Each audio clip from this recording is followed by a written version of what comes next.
ये सतगुरा मैं तुझ बिन अवर न कोय, मेरे सतगुरा मैं तुझ बिन अवर न कोय, मैं तुझ बिन अवर न कोय, मैं तुझ बिन अवर न कोय, मैं तुझ बिन अवर न कोय।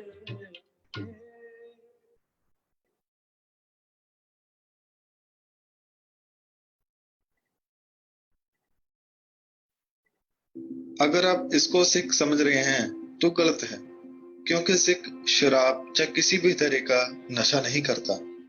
अगर आप इसे सिख समझ रहे हैं तो आप फिर गलत हैं, क्योंकि सिख पंथ में दाढ़ी को इस तरह काटा नहीं जाता।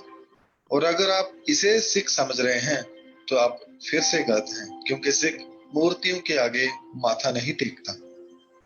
मैं ये आपको केवल इसलिए बता रहा हूँ क्योंकि कुछ साउथ और विदेशी लोग समझते हैं कि सिख यही हैं जो बंदूकें रख के बदमाशी करते हैं, जो गानों में दिखाते हैं कि वो लड़कियों को छेड़ते हैं, दारू पीते हैं, नशा करते हैं। तो इसी बात को क्लियर करने के लिए ये वीडियो बनाया है। तो आइए मिलकर जानते हैं कि सिख कौन होते हैं। सिख की सबसे पहली पहचान यह होती है कि वो एक रब पर विश्वास करता है। उस रब, प्रभु, अल्लाह, वाहिगुरु के कई नाम हैं। सिख को सभी नाम प्यारे लगते हैं। आप उसे राम कहते हैं, पार ब्रह्म कहते हैं, प्रभु कहते हैं या अल्लाह, सिख को किसी नाम से कोई आपत्ति नहीं, क्योंकि सिख को ये सभी नाम प्यारे हैं। सो सिख की पहली पहचान है कि वो एक रब पर विश्वास करता है जो सबके अंदर है और हर तरफ हर जगह मौजूद है। दूसरी बात, सिख औरत भी हो सकती है और मर्द भी, कोई भी हो सकता है। अगर सिख मर्द है तो उसके नाम के पीछे सिंह लगता है, अगर औरत है तो उसके नाम के पीछे कौर लगता है। ये उसकी दूसरी पहचान है। उसका पहरावा यानी उसका बाना भी उसकी खास पहचान है। औरत हो या मर्द, दोनों ही यह पहरावा अमृतपान करने के बाद पहनते हैं। दोनों सिर पर दस्तार सजाते हैं, केश नहीं कटवाते हैं, वह किसी तरह का नशा नहीं करते हैं, और उनकी जो पहनी हुई तलवार है वो केवल मजलूम को बचाने और खुद की रक्षा के लिए होती है, ना कि किसी से फालतू झगड़ा या बदमाशी करने के लिए। सो इन बातों का भी आप ध्यान रख सकते हैं। इसके साथ ही मैं बता दूं कि कई बार जो मैंने बताया कि उनका पहरावा ये होता है। अगर आपको कोई ऐसा पहरावा पहना हुआ सिख दारू पीता हुआ मिले तो उसे सिख ना समझना, क्योंकि सिख नशा नहीं करता। अगर वह गाली गलौज करता दिखे तो समझना कि वो सिख नहीं। अगर वह किसी मूर्ति के आगे सिर झुका रहा है तो समझ जाना कि वो सिख नहीं, क्योंकि सिख केवल गुरु ग्रंथ साहब जी के आगे ही सिर झुकाता है, गुरु के बताए हुए मार्ग पर ही चलता है। गुरु ग्रंथ साहब जिसमें गुरु साहबान और भक्तों, भट्टों और गुरसिखों की बानी दर्ज है, उसी को मानकर चलता है। एक और बात क्लियर करता चलो कि जरूरी नहीं कि जो पंजाब में रहते हैं वो सभी सिख हैं।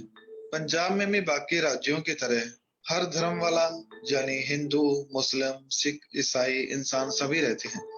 और पंजाब में हिंदू भी पगड़ी बांध लेता है, मुस्लिम भी, ईसाई भी। पगड़ी बांधा हुआ हर इंसान सिख नहीं होता। बचपन तो ही आपने उसकी क्या पहचान होती है मैं आपको बता चुका हूँ। वो नशे नहीं करता, वो आवारागर्दी नहीं करता, लड़कियों की इज्जत से नहीं खेलता, बल्कि इज्जत को बचाता है। सिख केवल श्री गुरु ग्रंथ साहब जी से शिक्षा लेता है और किसी मूर्ति, कब्र आदि के आगे सिर नहीं झुकाता। सिख ना हिंदू है, ना मुस्लिम, ना ईसाई। सिख पंथ एक न्यारा पंथ है जो गुरु नानक जी ने 1469 में शुरू किया और 1699 में गुरु गोविंद सिंह जी ने सिख को अमृतपान करवाकर उसे खालसा बना दिया। आमतौर पर देखा जाता है कि पुराने धर्म वाले कहते हैं कि ये हिंदू है, ये मुस्लिम है, मगर सिख न मूर्ति पूजा करता है, न कब्र पूजता है, न जनेऊ पहनता है, न सुन्नत करता है, क्योंकि दोनों जनेऊ और सुन्नत केवल मर्द कर सकते हैं, औरत नहीं। मगर सिख पंथ में औरत को बराबरी का दर्जा है। सो और भी बहुत सारे फर्क हैं जिससे सिख की एक अलग पहचान है। इसलिए सिख पंथ एक अलग और न्यारा मगर प्यारा पंथ है जो सबको साथ में लेकर चलता है। सिख दूसरे इंसान को जात, धर्म, नस्ल, देश आदि देखकर किसी तरह का भेदभाव नहीं करता, क्योंकि वह जात या वर्ण आदि को नहीं मानता, वह केवल इंसानियत को मानता है। इसलिए सिख को जहां भी मौका मिलता है वहीं सेवा में लग जाता है। और इसके साथ ही सिख छूत छात नहीं मानता, ना कोई जंतर तंत्र मानता है। सिख शगन, अपशगन, श्राद्ध, पितृ, मुहूर्त, ग्रह राशि आदि भी नहीं मानता। और सूतक पातक, होम या यज्ञ आदि करना, किसी तरह का व्रत आदि भी सिख नहीं रखता। और ना ही कोई धागा तवीत पहनता है और ना ही उनको मानता है। सिख केवल वही जिंदगी जीता है जो कुदरत जी रही है। सिख पंथ में स्त्री और मर्द दोनों के हक बराबर हैं। सिख पंथ में जो मर्द कर सकता है वो स्त्री भी कर सकती है। वो पाठ भी कर सकती है, गतका भी खेल सकती है, लंगर में सेवा भी कर सकती है, अर्थात हर काम वो कर सकती है, उसे कोई रोक टोक नहीं है। अगर सिख पंथ के धार्मिक स्थल गुरुद्वारों की बात करें तो वो सबके लिए खुला है, कोई भी आ जा सकता है। और एक सिख होने के नाते सिख वहां पर जाकर गुरु से शिक्षा लेता है, गुरु की वाणी को पढ़कर अपना जीवन व्यतीत करता है, लंगर में सेवा करके सीखता है कि किसी से भेदभाव किए बिना इस दुनिया में कैसे सेवा करनी है। और गुरुद्वारे से ही वो अपना नित्य नेम सीखता है और बाकी गतिविधियों में भी वो भाग लेता है। सिख का तो अर्थ ही है सीखना, अंत तक वह सीखता ही रहता है।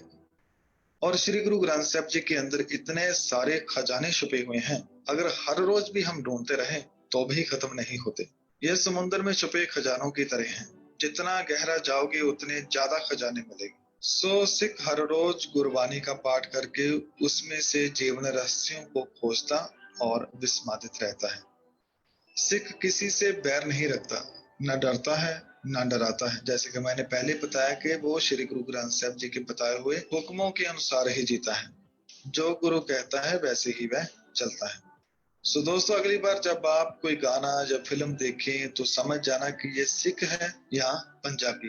पंजाबी पंजाब में रहने वाला होता है, पगड़ी भी बांधता है और बगैर पगड़ी के भी होता है, मगर सिख केवल पंजाब में ही नहीं, दुनिया के हर कोने में मिलेगा। और ज्यादातर वहां मिलता है जहां पर मुसीबत है। उनको मलहम लगाने का काम सिख करता है, उन्हें खाने और रहने को देता है, वही सिख है। और अंत में नीचे दिए गए कमेंटों को जरूर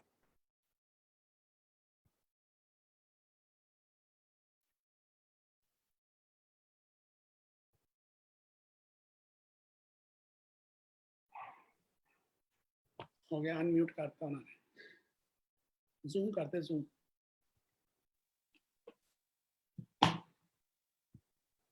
जूम करके की चाहिए ਤੁਹਾਨੂੰ वाहिगुरु जी का खालसा, वाहिगुरु जी की फतेह। शुरू करिए जी, आगे है सब दी संगत दी। हाँ जी आप जी स्टार्ट करो। हाँ जी, वाहिगुरु जी का खालसा, वाहिगुरु जी की फतेह। साडा अज का जिहड़ा प्रोग्राम है ਉਹਦਾ टॉपिक है सक्सैस। ते मैं सारे दर्शकों का जी आया करदा हाँ, स्वागत करदा हाँ। वैसे तो साडे जिहड़े गैस्ट ने उन्हां दा बोलना बनदा है, पर मैं सिर्फ थोड़ा जिहा टाइम लैके मैं आप जी नूं यह दसना चाहांगा कि जिहड़ा सक्सैस शब्द है, जे तुसीं देखो उहदे नाल दे रलदे मिलदे शब्द किहड़े ने। सक्सैस दे नाल दा रलदा मिलदा शब्द हैगा सक्सीड।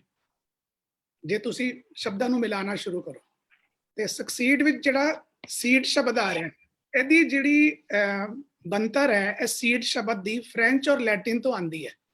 ते इस सीड नाल मिलते बहुत सारे तुहानूं शब्द मिलणगे, जिवें एक्सीड वो भी सीड नाल मिलदा है, सक्सीड, प्रोसीड, इस तरह के बड़े सारे शब्द मिलणगे जिहदा मतलब है कि अगे वधना। हुण जे आपां सक्सैस का मतलब देखिए तो वो हैगा कि किसी भी एम नूं हासिल करना या किसी एक जगह ते पहुंचना। लेकिन सक्सैस छोटी छोटी भी हो सकती है, वड्डी वड्डी भी हो सकती है जिंदगी। जे तुसीं सिर्फ एक क्लास पास हो गए वो भी सक्सैस है, जे तुसीं एक पेपर पास हो गए वो भी सक्सैस है, जे तुहाडी मीटिंग चंगी रही तो वो भी सक्सैस है। इस करके सानू जिहड़ियां छोटियां छोटियां सक्सैस हैगियां ने इनू भी इंजॉय करना चाहिए। जे आपां सक्सैस दी हिंदी देखिए तो वो असीं आ जावांगे सफल विच।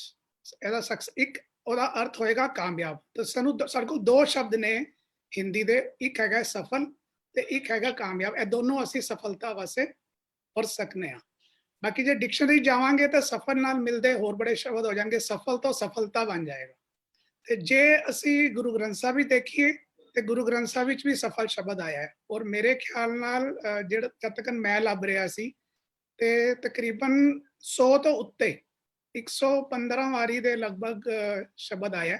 ਔਰ ਉਹਦੇ ਵੀ ਅਲੱਗ-ਅਲੱਗ ਸਰੂਪ ਆਏ ਨੇ। ਜਿਵੇਂ ਸਫਲ ਲੱਲੇ ਦੇ ਨੀਚੇ ਜੇ ਔਂਕੜ ਲੱਗੀ ਹੋਈ ਸੀ ਤੇ ਉਹ ਸਰੂਪ ਸੀ।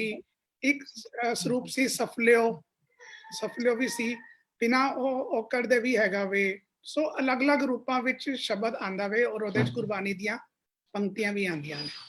ਹੁਣ ਮੈਂ ਇੰਨੇ ਕੁਝ ਬੇਨਤੀਆਂ ਕਰਨ ਤੋਂ ਬਾਅਦ ਮੈਂ ਚਾਹਾਂਗਾ ਕਿ ਜਿਹੜੇ ਸਾਡੇ ਅੱਜ ਦੇ ਗੈਸਟ ਹੈਗੇ ਨੇ, ਮੈਂ ਉਹਨਾਂ ਨਾਲ ਤੁਹਾਡਾ ਪਰਿਚੈ ਮੈਂ ਛੋਟਾ ਜਿਹਾ ਮੈਂ ਦੇਣਾ ਚਾਹਾਂਗਾ।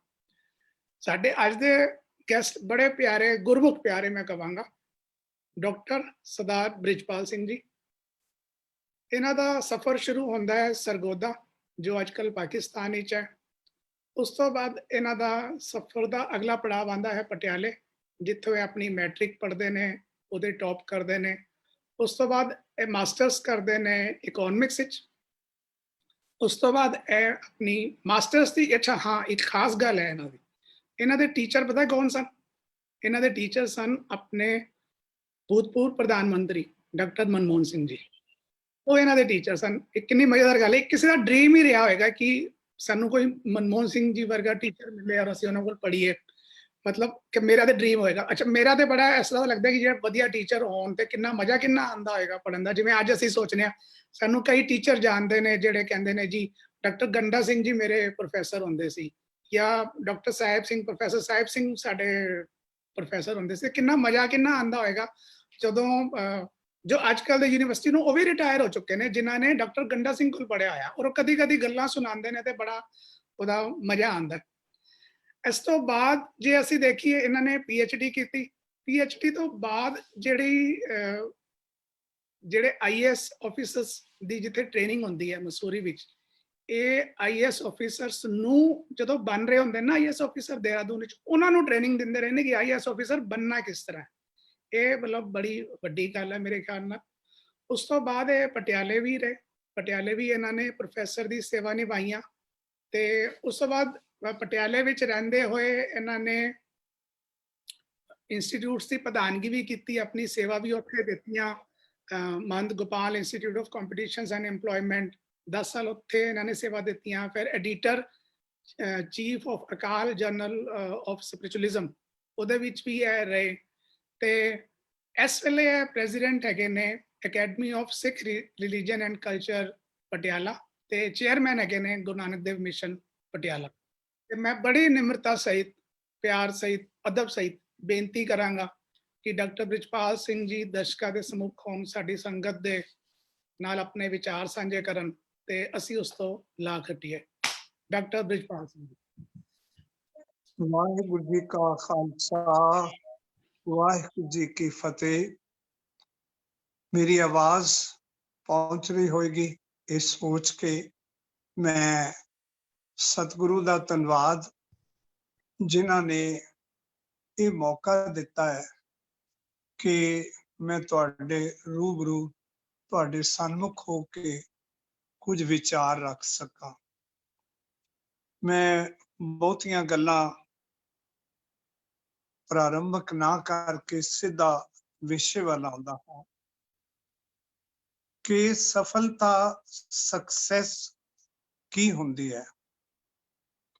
ਜੇ ਅਸੀਂ ਕੁਝ ਸੋਚਿਆ ਤੇ ਕੋਈ ਵਿਉਂਤ ਬਣਾਈ ਹੈ ਤੇ ਉਸ ਵਿਉਂਤ ਅਨੁਸਾਰ ਕੁਝ ਕਰਿਆ ਤੇ ਇੱਕ ਪ੍ਰਤੀਫਲ ਦੀ ਆਸ ਰੱਖੀ ਹੈ, ਜੇ ਉਹ ਪ੍ਰਤੀਫਲ ਉਸੇ ਤਰ੍ਹਾਂ ਮਿਲ ਜਾਏ, ਇਹਨੂੰ ਅਸੀਂ ਸਫਲਤਾ ਕਹਿੰਦੇ ਹਾਂ। ਲੱਗਦਾ ਇਉਂ ਹੈ ਕਿ ਏਡੀ ਔਖੀ ਗੱਲ ਨਹੀਂ ਹੈ। ਹਰ ਇੱਕ ਨੂੰ ਸਫਲਤਾ ਕਿਸੇ ਨਾ ਕਿਸੇ ਕਾਰਜ ਵਿੱਚ ਕਦੇ ਨਾ ਕਦੇ ਮਿਲਦੀ ਹੈ, ਵਾਹਿਗੁਰੂ ਦਿੰਦਾ ਹੈ। ਕਿਸੇ ਇੱਕ ਘਟਨਾ ਤੇ ਇਹ ਸੌਖਾ ਲੱਗਦਾ ਹੈ ਤੇ ਸਫਲਤਾ ਜਦੋਂ ਪ੍ਰਾਪਤ ਹੋਏ, ਬੰਦੇ ਨੂੰ ਮਨ ਦੇ ਵਿੱਚ ਖੁਸ਼ੀ ਮਿਲਦੀ ਹੈ, ਸੁਖ ਜਿਹਾ ਮਿਲਦਾ ਹੈ, ਇੱਕ ਪ੍ਰਾਪਤੀ ਦੀ ਮਹਿਸੂਸ ਕਰਦਾ ਹੈ, ਸੈਂਸ ਆਫ ਅਚੀਵਮੈਂਟ ਹੁੰਦੀ ਹੈ ਕਿ ਮੈਂ ਜੋ ਕਹਿੰਦਾ ਸਾਂ ਉਹ ਪੂਰਾ ਹੋ ਗਿਆ। ਇਸ ਤਰ੍ਹਾਂ ਦੇ ਨਾਲ ਕਿਸੇ ਵੀ ਘਟਨਾ ਤੇ, ਕਿਸੇ ਵੀ ਜਗ੍ਹਾ ਦੇ ਉੱਤੇ ਹਰ ਵਿਅਕਤੀ ਕਦੀ ਨਾ ਕਦੀ ਸਫਲਤਾ ਲੈਂਦਾ ਰਹਿੰਦਾ। ਸਫਲਤਾ ਔਖੀ ਉਦੋਂ ਲੱਗਦੀ ਹੈ ਜਦੋਂ ਜੋ ਮੈਂ ਸੋਚਿਆ ਉਹ ਨਾ ਹੋਏ ਜਾਂ ਉਹਦੇ ਵਿਪਰੀਤ ਹੋ ਜਾਏ। ਮੈਂ ਅਖੀਰ ਤੇ ਮਨ ਵਿੱਚ ਖਿਆਲ ਆਇਆ ਕਿ ਇਹ ਦੱਸਾਂਗਾ ਕਿ ਅਸਲ ਸਫਲਤਾ ਉਦੋਂ ਹੀ ਪਤਾ ਚੱਲਦੀ ਹੈ ਜਦੋਂ ਮੈਂ ਸੋਚਿਆ ਤੇ ਉਹ ਨਾ ਹੋਇਆ। ਇਹ ਗੱਲ ਅਖੀਰ ਤੇ ਕਰਾਂਗੇ, ਲੇਕਿਨ ਸ਼ੁਰੂ ਵਿੱਚ ਦੱਸਦੇ ਹਾਂ ਕਿ ਹਰ ਵਾਰੀ, ਹਰ ਥਾਂ, ਹਰ ਹਾਲ ਵਿੱਚ ਸਫਲਤਾ ਕਿਸੇ ਨੂੰ ਵੀ ਕਦੀ ਵੀ ਨਹੀਂ ਮਿਲੀ, ਨਾ ਮਿਲਦੀ ਹੈ, ਨਾ ਮਿਲੇਗੀ, ਕਿਉਂਕਿ ਵਿਅਕਤੀ ਪੂਰਨ ਨਹੀਂ ਹੈ। ਸਫਲਤਾ ਇੱਕ ਤਰ੍ਹਾਂ ਦੀ ਅਚੀਵਮੈਂਟ ਹੈ, ਪ੍ਰਾਪਤੀ ਹੈ, ਲੇਕਿਨ ਕੋਈ ਵੀ ਵਿਅਕਤੀ ਨਿਰੰਕਾਰ ਦੀ ਦਿੱਤੀ ਇਸ ਕਾਇਨਾਤ ਦੇ ਵਿੱਚ ਆਪਣੇ ਵਿਅਕਤੀ ਤੇ ਹਾਲਾਤ ਅਨੁਸਾਰ ਉਹ ਚੱਲਦਾ ਹੈ ਔਰ ਪ੍ਰਾਪਤੀ ਦੀਆਂ ਬੜੀਆਂ ਇੱਛਾਵਾਂ ਵੀ ਕਰਦਾ ਹੈ। ਕੁਝ ਇੱਕ ਪ੍ਰਾਪਤ ਵੀ ਹੋ ਜਾਂਦੀਆਂ ਹਨ, ਮੈਨੂੰ ਲੱਗਦਾ ਬਹੁਤੀਆਂ ਨਹੀਂ ਪ੍ਰਾਪਤ ਹੁੰਦੀਆਂ, ਕਈਆਂ ਨੂੰ ਬਹੁਤੀਆਂ ਪ੍ਰਾਪਤ ਹੋ ਜਾਂਦੀਆਂ ਹੋਣੀਆਂ ਨੇ। ਇਹੋ ਜਿਹੇ 20 ਵਿਅਕਤੀ ਮੈਂ ਬੜੇ ਦੇਖੇ ਨੇ, ਮਿਲਿਆ ਵਾਂ, ਲੇਕਿਨ ਵਿਅਕਤੀ ਤੇ ਹਾਲਾਤ ਮੇਰੇ ਅਨੁਸਾਰ ਨਹੀਂ ਚੱਲਦੇ। ਉਹਨਾਂ ਨੂੰ ਚਲਾਉਣ ਵਾਲਾ ਨਿਰੰਕਾਰ ਹੈ, ਉਹਨਾਂ ਨੂੰ ਚਲਾਉਣ ਵਾਲਾ ਇੱਕ ਓੰਕਾਰ ਹੈ, ਵਾਹਿਗੁਰੂ ਹੈ। ਤੋ ਜਦੋਂ ਕੋਈ ਆਊਟਕਮ, ਜਦੋਂ ਕੋਈ ਰਿਜ਼ਲਟ, ਮੇਰਾ ਪ੍ਰਤੀਫਲ ਮੇਰੇ ਆਪਣੇ ਅਨੁਸਾਰ ਮਿਲਦਾ ਹੈ ਤਾਂ ਅਸੀਂ ਸੌਖ ਮਹਿਸੂਸ ਕਰਦੇ ਹਾਂ। ਜਦੋਂ ਜੋ ਮੈਂ ਉਲੀਕਿਆ ਸੀ, ਜੋ ਮੈਂ ਸੋਚਿਆ ਸੀ, ਜੋ ਮੈਂ ਚਾਹਿਆ ਸੀ, ਜੋ ਨਹੀਂ ਮਿਲਦਾ ਤੇ ਅਸੀਂ ਉਹਨੂੰ ਅਸਫਲਤਾ ਕਹਿ ਦਿੰਦੇ ਹਾਂ। ਕਈ ਵਾਰ ਇਹਨੂੰ ਅਸੀਂ ਔਖ ਤੇ ਦੁੱਖ ਵੀ ਕਰਦੇ ਹਾਂ। ਸੋ ਕਦੀ ਸਫਲਤਾ ਤੇ ਕਦੇ ਨਹੀਂ ਸਫਲਤਾ, ਕਦੀ ਸੁਖ ਤੇ ਕਦੀ ਦੁੱਖ, ਇਹ ਜ਼ਿੰਦਗੀ ਦਾ ਇੱਕ ਅਸੂਲ ਹੈ ਜਿਹੜਾ ਹਰ ਇੱਕ ਨੂੰ ਆਪਣੇ ਜੀਵਨ ਵਿੱਚ ਪ੍ਰਾਪਤ ਹੁੰਦਾ ਰਹਿੰਦਾ ਹੈ। ਸੋ ਜੇ ਅੱਜ ਮੈਂ ਕਹਾਂ ਕਿ ਮੈਂ ਬੜਾ ਸਫਲ ਹਾਂ, ਇਹ ਮੇਰੀ ਮੂਰਖਤਾ ਹੋਏਗੀ, ਸਦਾ ਕੋਈ ਸਫਲ ਨਹੀਂ ਹੋਇਆ। ਤੇ ਜੇ ਕੋਈ ਅਸਫਲ ਟੱਠਾ ਪਿਆ ਤਾਂ ਮੈਂ ਜ਼ਰੂਰ ਉਹਨੂੰ ਤਰਵਾਰ ਸੇ ਕੇ ਕਵਾਂਗਾ ਕਿ ਭਾਈ ਸਿਰਫ ਤੂੰ ਹੀ ਨਹੀਂ, ਮੈਂ ਵੀ ਅਸਫਲ ਹੋਇਆ ਸੀ, ਹੋਰ ਵੀ ਦੁਨੀਆ ਅਸਫਲ ਹੁੰਦੀ ਹੈ। ਅਸਫਲ ਹੋਣਾ ਇਹ ਕੋਈ ਸ਼ਰਮ ਦੀ ਗੱਲ ਨਹੀਂ ਹੈ ਔਰ ਇਸ ਨੂੰ ਔਖ ਨਹੀਂ ਸਮਝਣਾ ਚਾਹੀਦਾ। ਸੋ ਔਖੀਆਂ ਗੱਲਾਂ ਨੇ, ਮੈਂ ਜੋ ਗੱਲਾਂ ਕਰਨੀਆਂ ਨੇ ਕੇਵਲ ਤੁਹਾਡੇ ਨਾਲ ਆਪਣੇ ਜੀਵਨ ਦੀਆਂ ਸਾਂਝਾਂ ਲੈ ਕੇ ਕਰਾਂਗਾ। ਮੈਂ ਵਿਦਵਤਾ ਦੇ ਉੱਪਰ ਮੇਰਾ ਕਾਬੂ ਨਹੀਂ ਹੈ, ਮੈਂ ਪੜ੍ਹਾਈ ਲਿਖਾਈ ਵਾਲਾ ਵੀ ਕਾਬੂ ਵਾਲਾ ਨਹੀਂ ਆ ਵਿਅਕਤੀ। ਮੈਂ ਹੱਥ ਜੋੜ ਕੇ ਨਿਰੰਕਾਰ ਦੇ ਅੱਗੇ ਸਿਰ ਨਿਵਾ ਕੇ ਉਹਨੂੰ ਪਿਆਰ ਕਰਨ ਵਾਲਾ ਤੇ ਉਹਦਾ ਪਿਆਰ ਲੈਣ ਵਾਲਾ ਵਿਅਕਤੀ ਬਣਨ ਦੀ ਚੇਸ਼ਟਾ ਕਰ ਰਿਹਾ ਹਾਂ। ਹਾਲੇ ਤੇ ਉਹਦੇ ਲਈ ਕੇਵਲ ਇੱਛਾ ਲੈ ਕੇ ਬੈਠਾ ਵਾਂ। ਕੋਸ਼ਿਸ਼ ਮੇਰੇ ਵਾਹਿਗੁਰੂ ਕਰਾਏ ਤੇ ਸਫਲਤਾ ਉਹਦੀ ਮਰਜ਼ੀ ਹੋਏ ਤਾਂ ਮਿਲ ਜਾਏ। ਲੇਕਿਨ ਮੈਂ ਪਹਿਲੀ ਗੱਲ ਆਪਣੀ ਬੜੀ ਕਲੀਅਰ ਕਰ ਦਿੰਦਾ, ਮੈਨੂੰ ਸਫਲਤਾ ਹਰ ਵਾਰ ਨਹੀਂ ਮਿਲੀ, ਬਹੁਤੀ ਵਾਰ ਨਹੀਂ ਮਿਲੀ। ਜੋ ਮੈਂ ਚਾਹੁੰਦਾ ਸਾਂ ਉਹ ਤਤਕਾਲ ਨਹੀਂ ਹੁੰਦਾ। ਅੰਦਰ ਐਂਬੀਸ਼ਨਸ ਹੁੰਦੀਆਂ ਨੇ, ਮਹੱਤਵਾਕਾਂਖਸ਼ਾਵਾਂ ਹੁੰਦੀਆਂ ਨੇ ਕਿ ਮੈਂ ਇਹ ਕਰਾਂ, ਮੈਂ ਉਹ ਕਰਾਂ। ਮੈਂ ਜਦੋਂ ਡਾਕਟਰ ਮਨਮੋਹਨ ਸਿੰਘ ਹੋਰਾਂ ਦੇ ਵਿਭਾਗ ਦੇ ਵਿੱਚ ਇੱਕ ਵਿਦਿਆਰਥੀ ਦੇ ਤੌਰ ਤੇ ਪੜ੍ਹ ਰਿਹਾ ਸਾਂ ਤਾਂ ਮੈਨੂੰ ਯਾਦ ਹੈ, ਮੈਨੂੰ ਪਹਿਲੇ ਦਾਖਲਾ ਨਹੀਂ ਸੀ ਮਿਲਦਾ।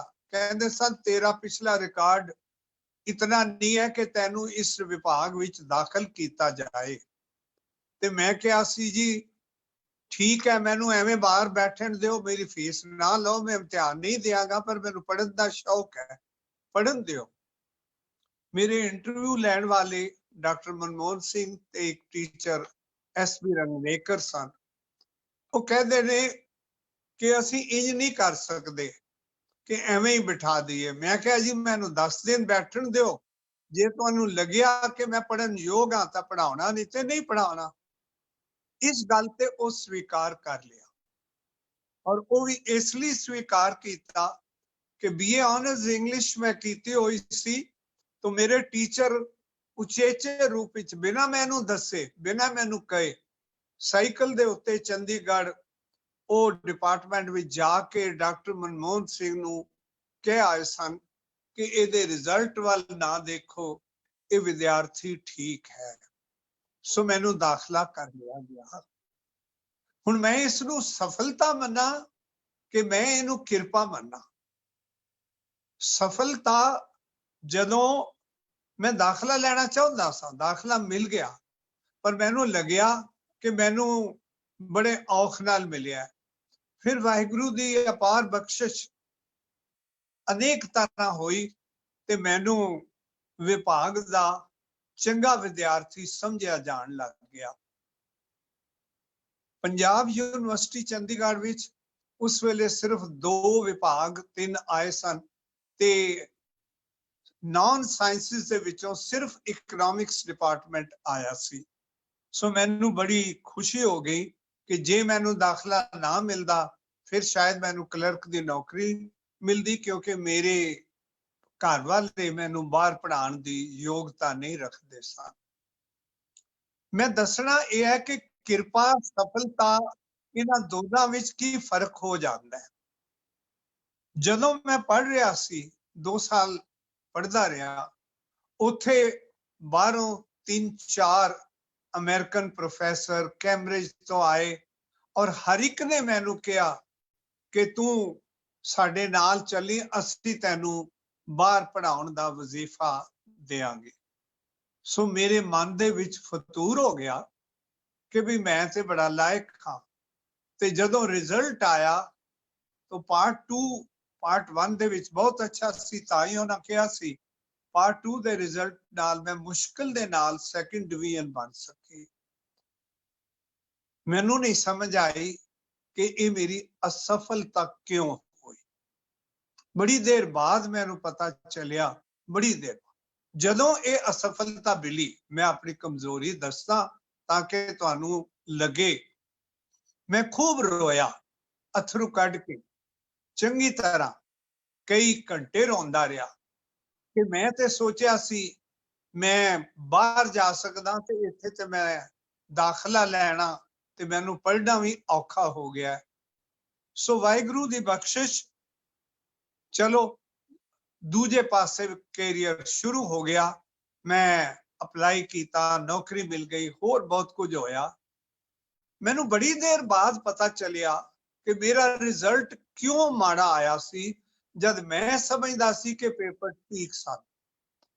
ਮੇਰੇ ਇੱਕ ਆਪਣੇ ਹੀ ਮਿੱਤਰ ਜਿਹੜੇ ਕੈਂਬਰਿਜ ਯੂਨੀਵਰਸਿਟੀ ਵਿੱਚ ਪੜ੍ਹਦੇ ਸਨ, ਉਹਨਾਂ ਨੇ ਮੈਨੂੰ, ਬਹੁਤ ਪਿਆਰਾ ਮਿੱਤਰ ਸੀ, ਮੇਰਾ ਕਲਾਸ ਫੈਲੋ ਸੀ, ਉਹਨੇ ਦੱਸਿਆ ਕਿ ਤੇਰੇ ਪੇਪਰ ਕਿਸੇ ਨੇ ਆਪਣੇ ਨਾਂ ਤੇ ਕਰਵਾ ਲਏ ਸਨ ਤੇ ਉਹਨੇ ਮੈਨੂੰ ਹੁਣ ਦੱਸਿਆ ਕਈ ਸਾਲਾਂ ਬਾਅਦ, ਇਸ ਲਈ ਤੇਰੇ ਨੰਬਰ ਘੱਟ ਆ ਗਏ, ਤੇਰੇ ਪੇਪਰ ਉਹਦੇ ਨਾਂ ਤੇ ਲਾ ਕੇ ਉਹਦਾ ਰਿਜ਼ਲਟ ਨਿਕਲ ਗਿਆ।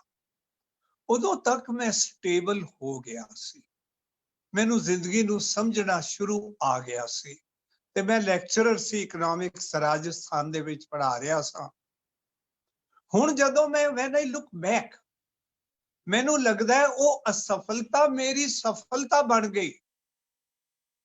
ਮੈਨੂੰ ਇੱਕ ਚੋਟ ਲੱਗੀ ਕਿ ਮੈਂ ਰਿਜ਼ਲਟ ਔਰ ਹੰਕਾਰ ਲੈਣਾ ਕਿ ਮੈਨੂੰ ਨੇਬਰਾਸਕਾ ਦੇ ਵਿੱਚ ਵੀ ਐਡਮਿਸ਼ਨ ਮਿਲਦੀ ਸੀ, ਸ਼ਿਕਾਗੋ ਵਿੱਚ ਵੀ ਮਿਲਦੀ ਸੀ, ਕੈਂਬਰਿਜ ਵਿੱਚ ਵੀ ਮਿਲਦੀ ਸੀ ਪਾਰਟ 1 ਦੇ ਰਿਜ਼ਲਟ ਬਾਅਦ, ਤੇ ਪਾਰਟ 2 ਦੇ ਬਾਅਦ ਮੈਨੂੰ ਕਲਰਕ ਦੀ ਨੌਕਰੀ ਵੀ ਔਖੀ ਹੋ ਜਾਏਗੀ ਤੇ ਮੈਂ ਆਰਡੀਨਰੀ ਲੈਕਚਰਰ ਬਣ ਗਿਆ।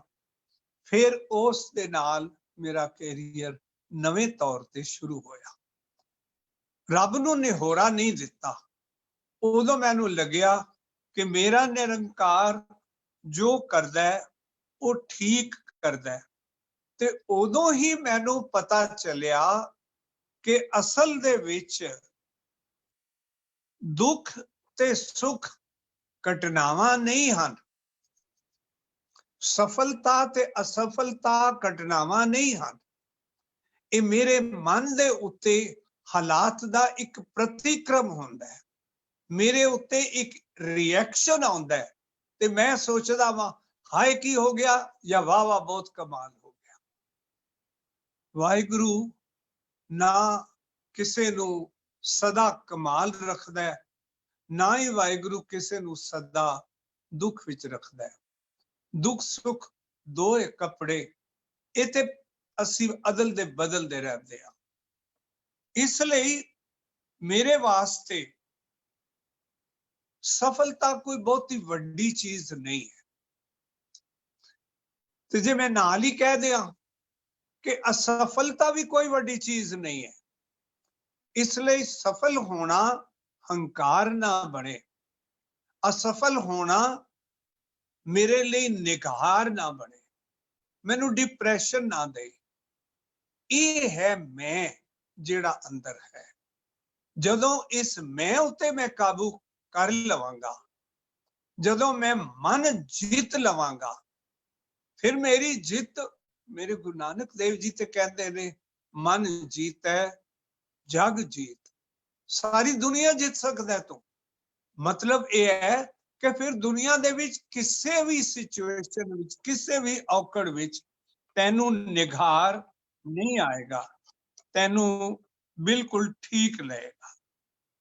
ਸੋ ਇੱਕ ਬੜੀ ਵੱਡੀ ਜਰਨੀ ਹੈ ਪਾਕਿਸਤਾਨ ਤੋਂ ਲੈ ਕੇ ਤੇ ਹੁਣ ਤੱਕ। ਜਦੋਂ ਮੈਂ ਨੌਕਰੀ ਲੱਭਦਾ ਫਿਰਦਾ ਸਾਂ, ਇੱਕ ਵਾਰ ਬੰਬੇ ਦੇ ਵਿੱਚ IDBI ਬੈਂਕ ਦੇ ਵਿੱਚ ਮੈਂ ਡਿਪਟੀ ਡਾਇਰੈਕਟਰ ਦੇ ਤੌਰ ਤੇ ਕੰਮ ਕੀਤਾ। ਡਾਕਟਰ ਮਨਮੋਹਨ ਸਿੰਘ ਜੀ ਉੱਥੇ ਹੀ ਰਿਜ਼ਰਵ ਬੈਂਕ ਆਫ ਇੰਡੀਆ ਦੇ ਗਵਰਨਰ ਬਣ ਕੇ ਆ ਰਹੇ ਸਨ। ਬੜੀ ਪੁਰਾਣੇ ਮਿੱਤਰ ਸਨ। ਉਹਨਾਂ ਮੈਨੂੰ ਚਿੱਠੀ ਕਿਸੇ ਵੇਲੇ ਪਾਈ ਸੀ ਕਿ ਆਪ ਕੈਂਬਰਿਜ ਪੜ੍ਹ ਰਹੇ ਸਨ ਕਿ ਮੈਂ ਤੈਨੂੰ ਕੈਂਬਰਿਜ ਜ਼ਰੂਰ ਬੁਲਾ ਲੈਣਾ ਹੈ ਤੇ ਮੈਂ ਤੇਰੇ ਲਈ ਕੋਸ਼ਿਸ਼ ਇੱਥੇ ਕਰ ਰਿਹਾ। ਸੋ ਮੇਰੇ ਨਾਲ ਬਹੁਤ ਉਚੇਚਾ ਨਿੱਜੀ ਪਿਆਰ ਸੀ। ਮੈਂ ਉਹਨਾਂ ਨੂੰ ਚਿੱਠੀ ਪਾਈ ਕਿ ਤੁਸੀਂ ਬੰਬੇ ਆ ਗਏ ਹੋ, ਮੈਨੂੰ ਬੜੀ ਖੁਸ਼ੀ ਹੋਈ ਹੈ। ਤੇ ਉਹਨਾਂ ਦਾ ਜਵਾਬ ਲਿਖਤੀ ਰੂਪ ਵਿੱਚ ਆਇਆ ਕਿ ਮੈਂ ਜਦੋਂ ਆਵਾਂਗਾ ਮੈਂ ਤੈਨੂੰ ਜ਼ਰੂਰ ਮਿਲਾਂਗਾ। I look you up. Waheguru ਦੀ ਬਖਸ਼ਿਸ਼, ਉਹਦੀ ਇੱਕ ਕਹਾਣੀ ਆਪਣੀ ਹੈ। ਮੈਂ ਉਹ ਨੌਕਰੀ ਛੱਡ ਦਿੱਤੀ। ਆਪ ਹੀ ਘਰ ਦੇ ਹਾਲਾਤ ਸਨ। ਮੇਰੇ ਪਿਤਾ ਜੀ ਨੂੰ ਮੇਰਾ ਬੰਬੇ ਰਹਿਣਾ ਮਨਜ਼ੂਰ ਨਹੀਂ ਸੀ ਤੇ ਮੈਨੂੰ ਪਿਤਾ ਜੀ ਨੂੰ ਔਖ ਵਿੱਚ ਪਾਣਾ ਮਨਜ਼ੂਰ ਨਹੀਂ ਸੀ। ਸੋ ਮੈਂ ਵਾਪਸ ਪਟਿਆਲੇ ਯੂਨੀਵਰਸਿਟੀ ਦੇ ਵਿੱਚ, ਜਿੱਥੋਂ ਡੈਪੂਟੇਸ਼ਨ ਤੇ ਗਿਆ ਸੀ, ਵਾਪਸ ਆ ਗਿਆ। ਹੁਣ ਮੈਂ ਕੇਵਲ ਤੇ ਕੇਵਲ 3-4 ਗੱਲਾਂ ਸਾਰਿਆਂ ਲਈ ਕਰਨੀਆਂ ਨੇ, ਖਾਸ ਕਰਕੇ ਆਪਣੇ ਨੌਜਵਾਨ ਬੱਚਿਆਂ ਨੂੰ ਤੇ ਸਟੂਡੈਂਟਸ ਨੂੰ, ਕਿ ਕਿਸੇ ਵੀ ਘਟਨਾ ਤੇ ਕਿਸੇ ਵੀ ਵੇਲੇ ਜਦੋਂ ਅਸਫਲਤਾ ਮਿਲੇ, ਡੋਂਟ ਟੇਕ ਇਟ। ਉਹਨੂੰ ਦਿਲ ਤੇ ਨਾ ਲਾਓ, ਉਹਨੂੰ ਜੇਬ ਵਿੱਚ ਨਾ ਪਾਓ, ਉਹਨੂੰ ਹਿਰਦੇ ਵਿੱਚ ਨਾ ਵਸਾ ਲਓ। ਇਸ ਤੋਂ ਅੱਗੇ ਮੈਂ ਕੀ ਕਰਨਾ, ਤਤਕਾਲ ਉਹ ਕਾਰਜ ਸ਼ੁਰੂ ਕਰ ਦਿਓ।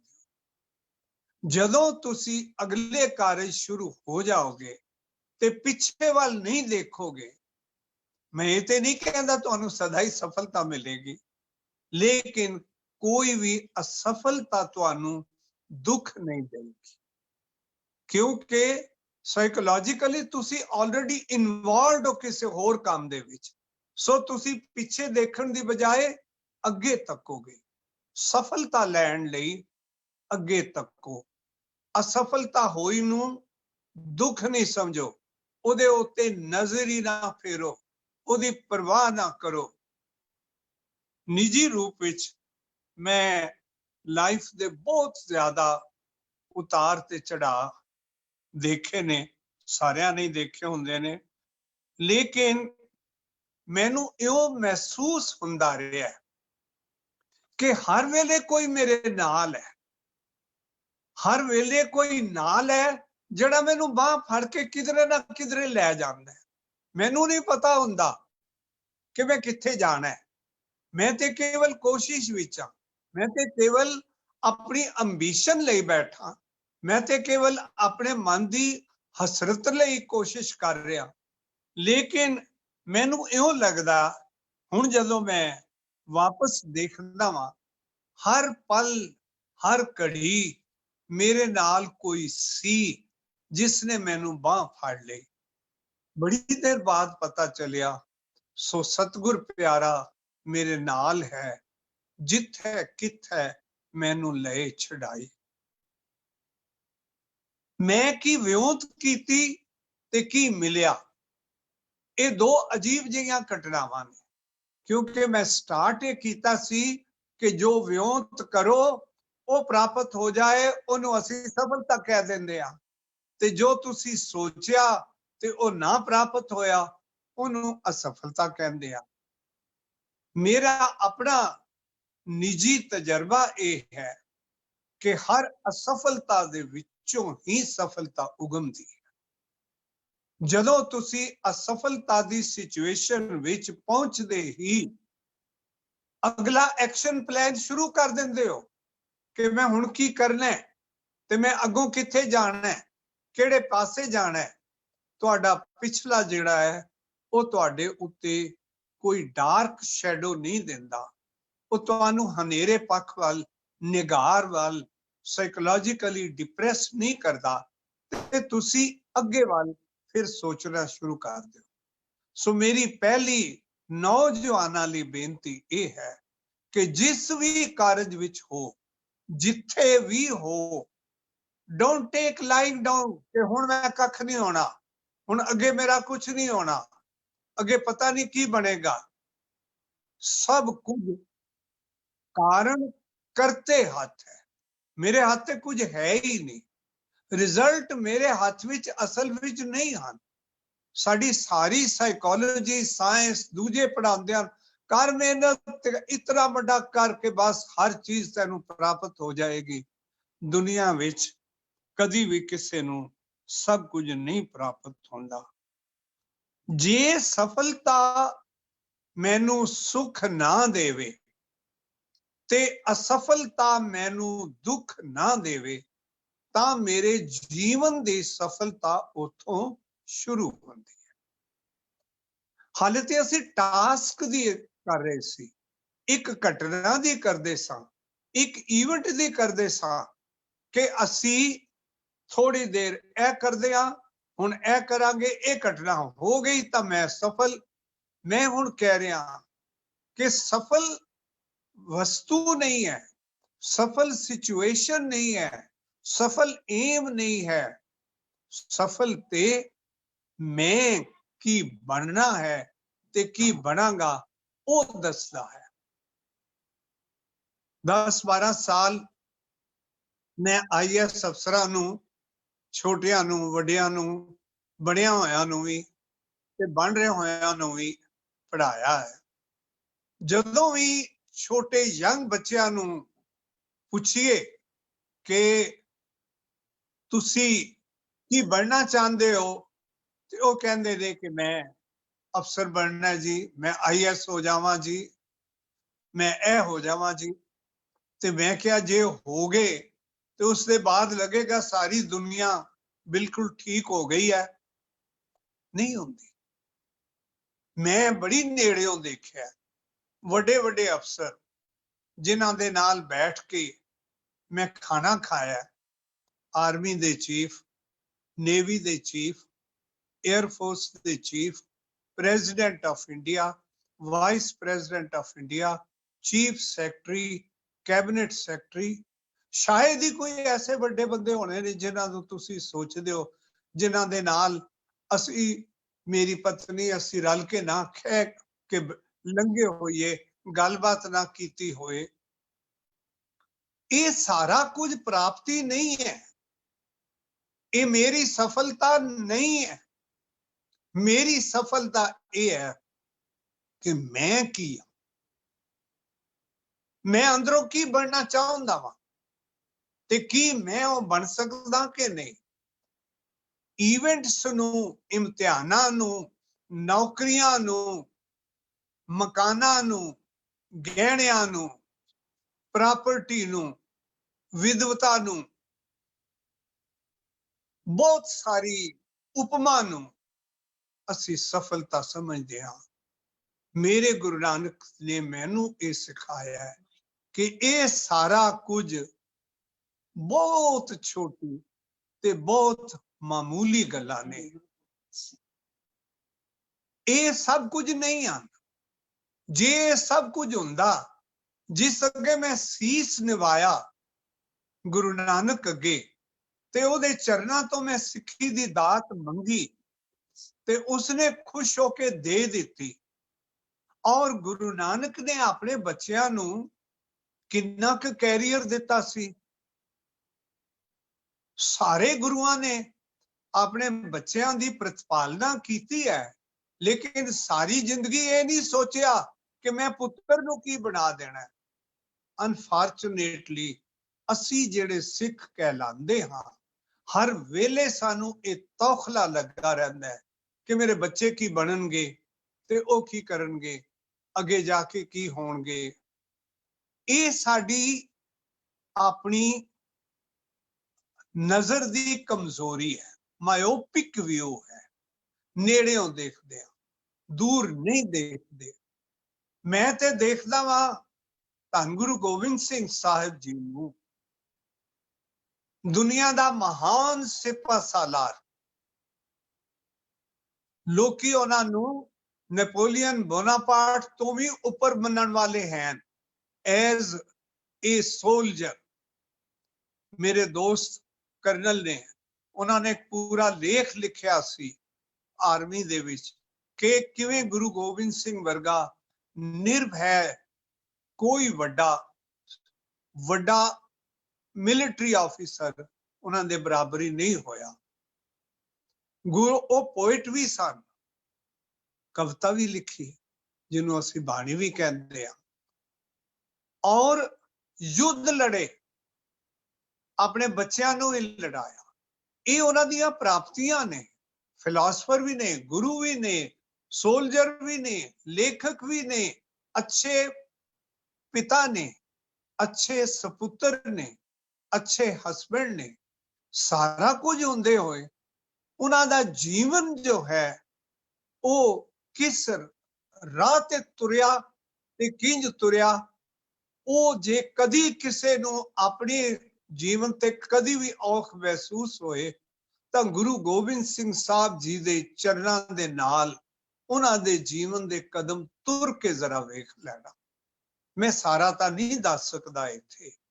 मैनू ये पता है कि मैं एक भी ऐसा पिता नहीं देखिया जिसने एक हफ्ते दे विच अपने 4 पुत्र गवा दिते। उन्हां दी सॉर्ट ऑफ मर्डर हुई, युद्ध दे विच जिते, युद्ध दे विच शहीद हो गए within 1 week and he was just in 40।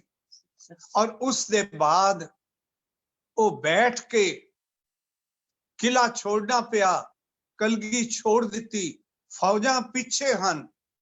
वो बैठ के चिट्ठी लिखते ने उस वेले दे बादशाह नूं। उस चिट्ठी दा नाम है Zafarnama, which means the letter of victory. ये सफलता दी चिट्ठी है। जे किसे ने पढ़नी है नौजवान ने, तां इस चिट्ठी नूं, वो फारसी विच है, लेकिन इनू जरूर पढ़ो, पंजाबी अनुवाद बड़ा सौखा मिल जाता है, कविता विच भी मिल जाता है। उन्होंने ये क्या है कि सफलता ये नहीं है कि मैं पुत गवाए, सफलता ये नहीं है कि मेरे किले छुट गए। मेरी सफलता ये है कि जिन्हां वैल्यूज ते मेरे जीवन दे जिन्हां आदर्शां ते जेड़ी मैं जीवन दा आदर्श बनाया सी, मैं उस दे उत्ते टिकिया रहा। औरंगजेब तू शहनशाह होंदे होए अपनियां नजरां विच भी गिरिया, अपने प्रॉफिट दियां नजरां विच भी गिरिया, तू गलत होया। ऐसी पछेमानी इस चिट्ठी ते होई। एक व्यू है हिस्ट्री दा कि औरंगजेब पागल जिहा हो गया, उन्हें और गुरु जी नूं बुलाया, मेल नहीं होया। मैं हिस्ट्री दी गल नहीं करनी, मैं केवल ये दस रहा कि इस उच्चता नूं पिछे फौजां हन, बच्चे शहीद हन, परिवार विछड़ गया है, किले छोड़ दिते हन, सिंह जेड़े हन बहुत थोड़े नाल रह गए हन, पेस बदलना पिया। इस सारा कुछ होंदे जे बंदा फतेह दी चिट्ठी लिख सकदा है, इनू फतेह कहते, इनू सफलता कहते। असी छोटे जे इम्तिहान में जे ना कामयाब होइए, मैं इम्तिहान दिता 4 साल जी, IAS नहीं बनया, मैं तां बैंक दे अफसर बनन लई कीता ते कामयाब नहीं होया। मैं इन्हां सारियां नूं पढ़ाया होया है, जदों दाखल हुंदे ने उदों भी ते जदों हो गए सन, अफसर बन रहे सन, उन्हां दी ट्रेनिंग दा भी हिस्सा रहा ते उस दे बाद जदों सर्विस करदे सन, उन्हां दी मैं सब बहुत सारे अफसरां दी उन्हां दी पहली कॉन्फिडेंशियल रिपोर्ट CR मेरे हत्थां दी लिखी हुई है। इस वेले शायद ही कोई चीफ सेक्रेटरी होएगा, शायद ही कोई DGP होएगा इंडिया दा किसी ना किसी स्टेट्स विच, शायद ही बड़े सेक्रेटरी होंगे जिन्हां किसी ना किसी लेवल ते मेरे कोलों कुछ ना कुछ गाइडेंस पढ़ाई लई ना होए। इहदा मतलब ये नहीं है कि मैं सफल हाँ, ना ही ये मतलब है कि वो बड़े सफल है। IAS होना सफल नहीं है। IAS बन के की करना है, सफलता ते उथों शुरू होती है। मैं हां की चाहता की हां कि मैं कदी अपने आप नूं पुछदा वां, सुन रे तू कौन, कहां ते आयो, तैनू तां पता ही नहीं किस वेले तू तुर जाना है ते हुण तक की प्राप्त कीती है। मैं academy of Sikh religion and culture दे विच एज सैकटरी जदों मैनू कोआप्ट किया गया तो साडे प्रेजिडेंट उस वेले वाइस चांसलर सन डॉक्टर भगत सिंह, वो किसी वेले वाइस चांसलर रहे ते मेरा पिछोकड़ भी वो जानते। मैनू हाले तक उन्हां दी अपनी लैंग्वेज दे विच लफज याद ने, कहंदे ओ बिरजपाल असी तां हुण काम शुरू करन लगे हां, हुण तक तां असी कीड़े मकोड़ियां वांग सिर्फ बच्चे ही पाले ने। ओ केड़ा है पशु जिहड़ा अपने बच्चे नूं नहीं पाल लैंदा, अपने बच्चों नूं कैरियर दे देना या अपने आप नूं कैरियर लै लेना, ये सफलता नहीं है। ये एक वक्ती सुख है। मैं नहीं कह रहा ये ना करो, डू इट, वक्ती सुख लवो, जो तुहाडी एंबिशन है मेहनत करो, पूरी मेहनत करो। हर मेहनत दा रब फल दिंदा है, तत्काल नहीं दिंदा, किसे वेले देगा, तुहाडी लियाकत विच देगा, तुहाडी ताकत विच देगा, किसे वेले तुहानू उस सिचुएशन विच रखेगा जिथे तुहानू लगेगा कि मेरी सारी पढ़ाई काम आई है। मेहनत करो, पढ़ाई करो, पूरी यतन नाल जो भी तुहाडा एम है वो लवो, लेकिन याद रखो सारे एम सारियां दे कदी भी नहीं पूरे होए, किसे एक दे भी सारे एम नहीं पूरे होए जिंदगी दे, कदी भी नहीं होए। ते जे कोई हो सकता है यकीन दे नाल कि मैं जिंदगी दे विच सब कुछ प्राप्त कर लिया है, तो मैं अपने आप नूं इहो जिहा बहुत ज्यादा खुश नसीब व्यक्ति समझदा हां कि मैं सब कुछ प्राप्त कर लिया। क्यों प्राप्त कर लिया? कोई मेरी मेहनत नहीं, ए बांह मैं गुरु दे हाथ दे दिती। एक कड़े वाला हाथ मेरे गुरु दा सी, मैं उसे नूं सौंप दिता कि तू लै जा जिथे मर्जी ले जाना है, दे जेड़े थपेड़े देने ने, कर दे जिथे मर्जी, ढाना है तां ढा दे, जे मैनू असफलता देनी है दे, लेकिन मेरी बांह ना छड़ी। इन्हें गुट उते तेरा हाथ सदा कायम रहे। और मैं उस गुरु तो क्यों ना आफरीन जाना, उन्हें सब कुछ विखाया, लेकिन ये बांह उन्होंने नहीं छड़ी। मैं सिख बनन दे योग ही नहीं सी, मैं कुछ करन दे योग ही नहीं सी। उन्होंने पता नूं किस वेले किवें आ गया प्रेम। मैं सच्ची गल दसदा, छोटे जे घर दे विच 8 फुट ओदी छत सी, जिहदे विच मैं रहिंदा सां। कोई गुरमुख प्यारे एक दिन आ गए, संत बने जाते सन, बड़े जीवन वाले सन। मैं व्यक्ति वाल नहीं जा रहा, मैं वाहिगुरु वाल पहुंचाना। वो 2-3 दिन रहे, मैं उदों बिल्कुल बीमार सी, लेटिया रहिंदा सा। वो 2-3 दिन रहे, जांदे होए उन्हां कहा, जान लगे ते मैं भी नमस्कार कीती ते उन्हां कहा तुसी कौन हो? तो उन्हें कहा जी इन्हां दे घर ही तुसी रहे सी ते कहंदे अच्छा। मैं कहा जी मैं बीमार तुहाडे कोल लेटिया रहा। जानदे होए मैं कहा जी सेवा माफी देना नहीं हो सकी। मेरे मोढे ते हाथ रख के एक बचन उन्हां कहे, ये उन्हां दा कमाल है। कहंदे जा तैनू नाम चेता आवे, ये उन्हां दा कमाल। मैं हुण तुहानू अपनी गिरावट दसन लगे। जदों ये सुनिया ते मैं क्या, मैं ते सोचा होया सी कि मैं रब कोलों फॉरन PhD मंगनी है, मैं विदेशां जाके PhD करा, क्योंकि मैं ते बड़े लो लेवल दे इकोनॉमिक स्टेटस विच सा। I was just a lecturer at that time. ते मन दे विच सी कि विदेश PhD करनी है। रिजल्ट मेरा मेरे मुकाबल दा नहीं सी। ते मैं कहा ये भी आए ने ते कहने चल जा नाम जा। अजीब जे ने, मैनू नहीं पता रब की हुंदा है, लेकिन उन्हें बांह फड़ी हुई सी।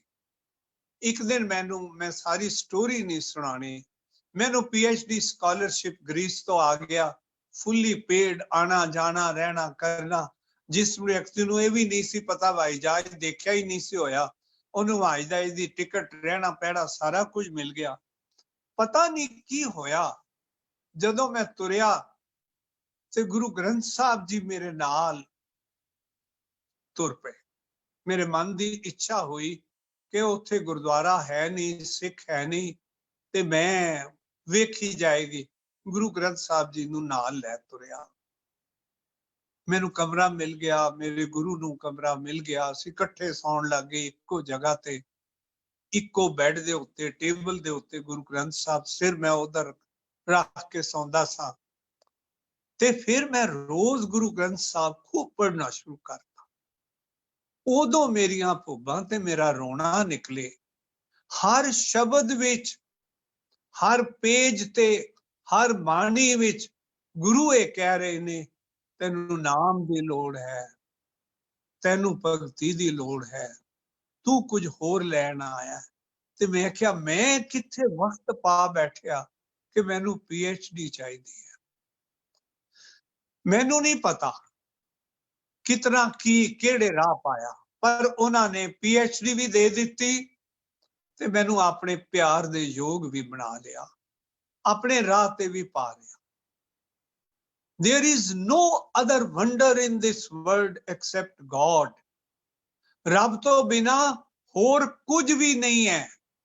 मेरा गुरु ग्रंथ साहब पुकार पुकार के कह रहा है, सारे गुरु बार बार कह रहे हैं, ਅਸੀਂ ਜਿਹੜੇ ਆਪਣੇ ਆਪ ਨੂੰ ਬੜੇ ਚੰਗੇ ਸਿੱਖ ਖਵਾਉਂਦੇ ਆ, ਅਸੀਂ ਕਦੋਂ ਕਹਿੰਦੇ ਆ ਕਿ ਮੇਰੇ ਪੁੱਤਰ ਨੂੰ ਨਾਮ ਦਿਓ, ਮੇਰੇ ਪੁੱਤਰ ਨੂੰ ਸਾਹਿਬਜ਼ਾਦਾ ਅਜੀਤ ਸਿੰਘ ਵਰਗਾ ਬਹਾਦਰ ਬਣਾਓ, ਕਦੋਂ ਕਹਿੰਦੇ ਆ ਕਿ ਉਹ ਸਾਹਿਬਜ਼ਾਦਾ ਫਤਿਹ ਸਿੰਘ ਵਰਗਾ ਸ਼ਹੀਦ ਹੋਵੇ, ਅਸੀਂ ਕਦੋਂ ਕਹਿੰਦੇ ਆ?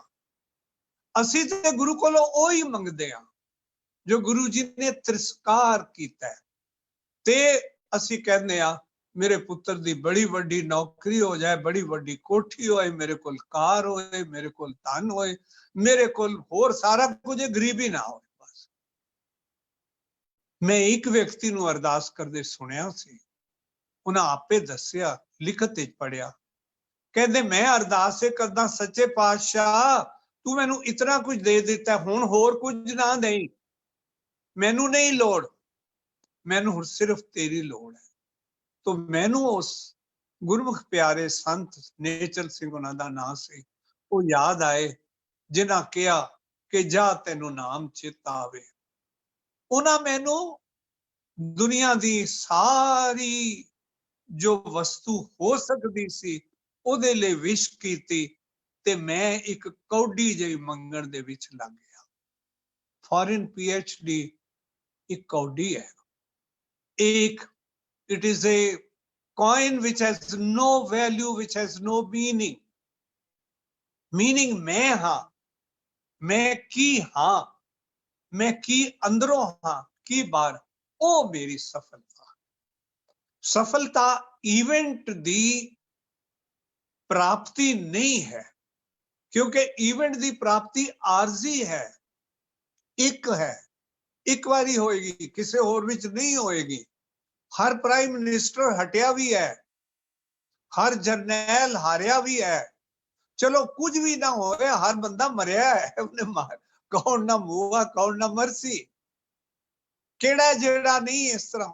ਫਿਰ ਇਹਦਾ ਮਤਲਬ ਇਹ ਹੈ ਕਿ ਸਫਲਤਾ ਜਿਹੜੀ ਹੈ ਉਹ ਜਿਉਣਾ ਵੀ ਨਹੀਂ। ਅੱਜ ਕੱਲ ਕਰੋਨਾ ਦਾ ਬਹੁਤ ਵੱਡਾ ਸਾਰੀ ਦੁਨੀਆ ਵਿੱਚ ਵਬਾਲ ਖੜਾ ਹੋਇਆ ਹੈ, ਤੇ ਮੈਨੂੰ ਮੇਰਾ ਬੇਟਾ ਫਾਰਨ ਬੈਠਾ, ਹਰ ਵਾਰ ਇਹ ਨਾ ਕਰਨਾ, ਆ ਨਾ ਕਰਨਾ, ਇਸ ਤਰ੍ਹਾਂ ਨਹੀਂ ਕਰਨਾ, ਤੁਸੀਂ ਗੇਟ ਤੋਂ ਬਾਹਰ ਨਹੀਂ ਜਾਣਾ, ਹੁਣ ਮਿਲ ਨਹੀਂ ਸਕਦੇ। ਮੈਂ ਉਹਨੂੰ ਇੱਕੋ ਗੱਲ ਕਹਿਣਾ, ਤੂੰ ਸਾਰਾ ਜ਼ੋਰ ਇਹ ਲਾ ਰਿਹਾ ਹੈ ਕਿ ਮੈਨੂੰ ਕਰੋਨਾ ਨਾ ਹੋਏ ਤੇ ਮੈਂ ਕਰੋਨਾ ਨਾਲ ਨਾ ਮਰਾਂ। ਇਹੀ ਹੈ ਨਾ ਉਹ ਭਾਈ, ਇਹ ਤੂੰ ਕਰ ਸਕਦਾ ਕਿ ਮੈਂ ਮਰਾਂ ਹੀ ਨਾ? ਜੇ ਤੂੰ ਇਹ ਨਹੀਂ ਕਰ ਸਕਦਾ, ਮੈਂ ਕਿਸ ਕਾਰਨ ਨਾਲ ਮਰਾਂ ਇਜ਼ ਅਨਇੰਪੋਰਟੈਂਟ। ਮੈਂ ਕੀ ਹਾਂ, that is my ਸਫਲਤਾ। ਇਹ ਕਦੋਂ ਮਿਲੇਗੀ, ਕਿੰਜ ਮਿਲੇਗੀ? ਮੇਰਾ ਨਿੱਜੀ ਯਕੀਨ ਇਹ ਹੈ, ਮੇਰੀ ਇਹ ਕਨਵਿਕਸ਼ਨ ਹੈ ਕਿ ਜੋ ਮੈਂ ਕਹਿ ਰਿਹਾ ਹਾਂ ਹਰ ਇੱਕ ਨਾਲ ਹੋ ਸਕਦਾ ਹੈ। ਸੋ ਸਤਿਗੁਰ ਪਿਆਰਾ ਮੇਰੇ ਨਾਲ ਹੈ, ਜਿੱਥੇ ਕਿੱਥੇ ਮੈਨੂੰ ਲੈ ਛਡਾਈ। ਜਦੋਂ ਮੈਂ ਰੋਇਆ ਸੀ ਕਿ ਮੇਰਾ ਰਿਜ਼ਲਟ ਖਰਾਬ ਆਇਆ, ਜਦੋਂ ਮੈਂ ਦੂਜੀ ਵਾਰ ਪਤਾ ਚੱਲਿਆ ਕਿ ਮੇਰਾ ਰਿਜ਼ਲਟ ਨਹੀਂ, ਇਹ ਤੇ ਉਹ ਕਿਸੇ ਹੋਰ ਦੇ ਪੇਪਰ ਸਨ, ਮੇਰੇ ਨਾਲ ਲੱਗ ਗਏ ਸਨ ਤੇ ਮੇਰੇ ਉਧਰ ਲੱਗ ਗਏ, ਉਦੋਂ ਮੈਨੂੰ ਰੋਣਾ ਨਹੀਂ ਆਇਆ। ਉਦੋਂ ਤੱਕ ਰੱਬ ਮੈਨੂੰ ਨੇੜਿਓਂ ਲੱਗਣ ਲੱਗ ਗਿਆ ਸੀ, ਗੁਰੂ ਗ੍ਰੰਥ ਮੇਰੇ ਕੋਲ ਹੋ ਗਿਆ ਸੀ। ਫਿਰ ਮੈਨੂੰ ਲੱਗਿਆ ਕਿ ਜੋ ਤੂੰ ਕਰਦਾ ਉਹ ਠੀਕ ਕਰਦਾ। ਤੇ ਮੈਂ ਹੁਣ when I look back to my own story, ਮੈਨੂੰ ਇਉਂ ਲੱਗਦਾ ਹੈ ਹਰ ਘਟਨਾ, ਹਰ ਵਸਤੂ, ਹਰ ਰਿਜ਼ਲਟ ਜਿਹੜਾ ਮੈਨੂੰ ਕਿਸੇ ਵੇਲੇ ਅਸਫਲਤਾ ਲੱਗਦਾ ਸੀ, ਉਹ ਹੁਣ ਜਦੋਂ ਮੈਂ ਦੇਖਦਾ ਉਹ ਕੇਵਲ ਤੇ ਕੇਵਲ ਉਹਦੀ ਕਿਰਪਾ ਸੀ, ਜਿਸ ਨੂੰ ਮੈਂ ਉਸ ਵੇਲੇ ਸਮਝ ਨਹੀਂ ਸਕਿਆ, ਬਾਅਦ ਵਿੱਚ ਸਮਝਿਆ। ਹਰ ਇਵੈਂਟ ਉਸ ਦਾ ਗਿਫਟ ਹੈ, ਹਰ ਵਸਤੂ ਉਸ ਦੀ ਬਖਸ਼ਿਸ਼ ਹੈ। ਮਾਫ ਕਰਨਾ ਜੇ ਮੈਂ ਕਹਿ ਦਿਆਂ, ਹਰ ਬਿਮਾਰੀ, ਹਰ ਐਕਸੀਡੈਂਟ, ਹਰ ਦੁੱਖ, ਇਹ ਵੀ ਉਹਦੀ ਕਿਰਪਾ ਹੀ ਹੈ। ਵਾਹਿਗੁਰੂ ਕਰੋਪੀ ਨਹੀਂ ਕਰਦਾ, ਕਿਉਂਕਿ ਇਸ ਉੱਤੇ ਮੈਂ ਕੱਲ ਫਿਰ ਗੱਲਾਂ ਕਰਨੀਆਂ ਨੇ। मैं अज केवल ये दसदा हाँ कि सफलता ये नहीं है कि इवेंट दे विच मैं प्राप्ति कर ले।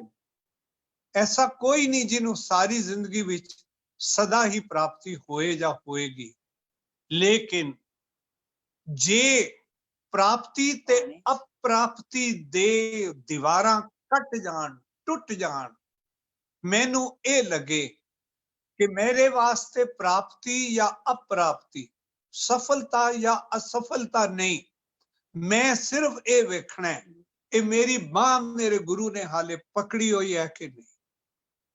मैं गुरु ने तो सदा पकड़ी हुई है, मेरे कहते नहीं पकड़नी, वो सदा पकड़ी हुई है। लेकिन जदों मैनू ये फील हो जाए तो मैं कहा ये बांह तेरी है, फिर मैनू पता चलेगा कि मेरे गुरु दी ग्रिप मेरे नाल है। फिर मैनू कदी भी किसी वेले भी कदी भी असफलता नाम दी चीज नजर ही नहीं आएगी। हुण मैनू लगदा है 3rd डिवीजन लेना, फेल होना, नौकरी विच कामयाब होना ना होना, ये सारियां निर्मूल गल्लां ने।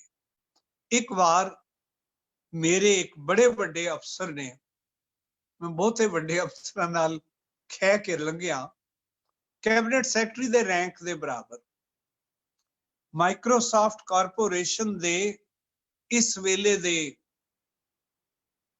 चेयरमैन दे फादर BN युगांधर उन्हां दा नाम सी IAS। किसे कारण मेरे तो गुस्से हो गए ते उन्हां कहा कि ए होएगा। बहुत कुछ होया निजी रूप विच, अनइंपोर्टेंट चीजां ने उन्होंने इंपोर्टेंट लगदी सी। मैनू मकान दे विचों रस्ता दे किसी होर नूं दे दिता, विचों लंघ के उहदे पिछले कमरियां विच ओ रहे ते मैं एक दिन जाके उन्हां नूं सिर्फ इतना कहा कि तुसी होर जो कुछ चाहो कर सकदे हो, मैनू अनहैप्पी तुसी मैनू नाखुश नहीं कर सकते, क्योंकि सो सतगुर प्यारा मेरे नाल है, जिथे किथे मैनू ले छड़ाई। जदों बुजुर्ग हो गए उन्होंने नहीं हन, तो एक बार उन्होंने मैं टेलीफोन किया ते उन्होंने मैनू जी जी करके बुलाया, बृजपाल सिंह जी आप क्या कर रहे हो, कैसे हो। मैनू लग्या कि असफलता ना ते सफलता दे विच कोई दीवार नहीं, केवल एक ये है कि मेरा वाहिगुरु दे नाल प्यार हाले है कि नहीं है। मैं सतगुरु दे अनुसार दिते जीवन अनुसार चल रहा कि नहीं। दुनियावी रूप विच मैं की प्राप्त किया है की नहीं प्राप्त किया, निर्मूल और बेकार है। मैं केवल इतने एक लफ्ज तुहानू इसलिए कहने कि प्लीज सफलता वो नहीं होंदी जो असी समझदे हां। सफलता वही है जो मेरे वाहिगुरु ने मेरी झोली विच पाया ते मैं उन्होंने स्वीकार किया, ते जो उन्हें झोली विच पाया उस करके मैं उन्होंने प्यार किया। जदों मैं सतगुरु नूं वाहिगुरु नूं प्यार करन दे योग हो जावां, उस दी दित्ती रजा नूं स्वीकार करन दे योग हो जावां, ये तुहाडी सफलता है, बाकी सारी तुहाडी असफलता है। वाहिगुरु जी का खालसा, वाहिगुरु जी की फतेह। कोई प्रश्न होए, कुछ पूछना होए, मैं हर तरह नाल हाजिर हाँ। वाहिगुरु जी का खालसा, वाहिगुरु जी की फतेह। कुछ समय वास्ते ते लग्या कि असी शायद किसी होर ही दुनिया चले गए हैं जदों प्रोफेसर साहब बोल रहे सन, ते शब्द ते कोई है नहीं कि मतलब कि असी किस तरीके नाल इन्हां दा धन्नवाद करिए या असी की कह सकते।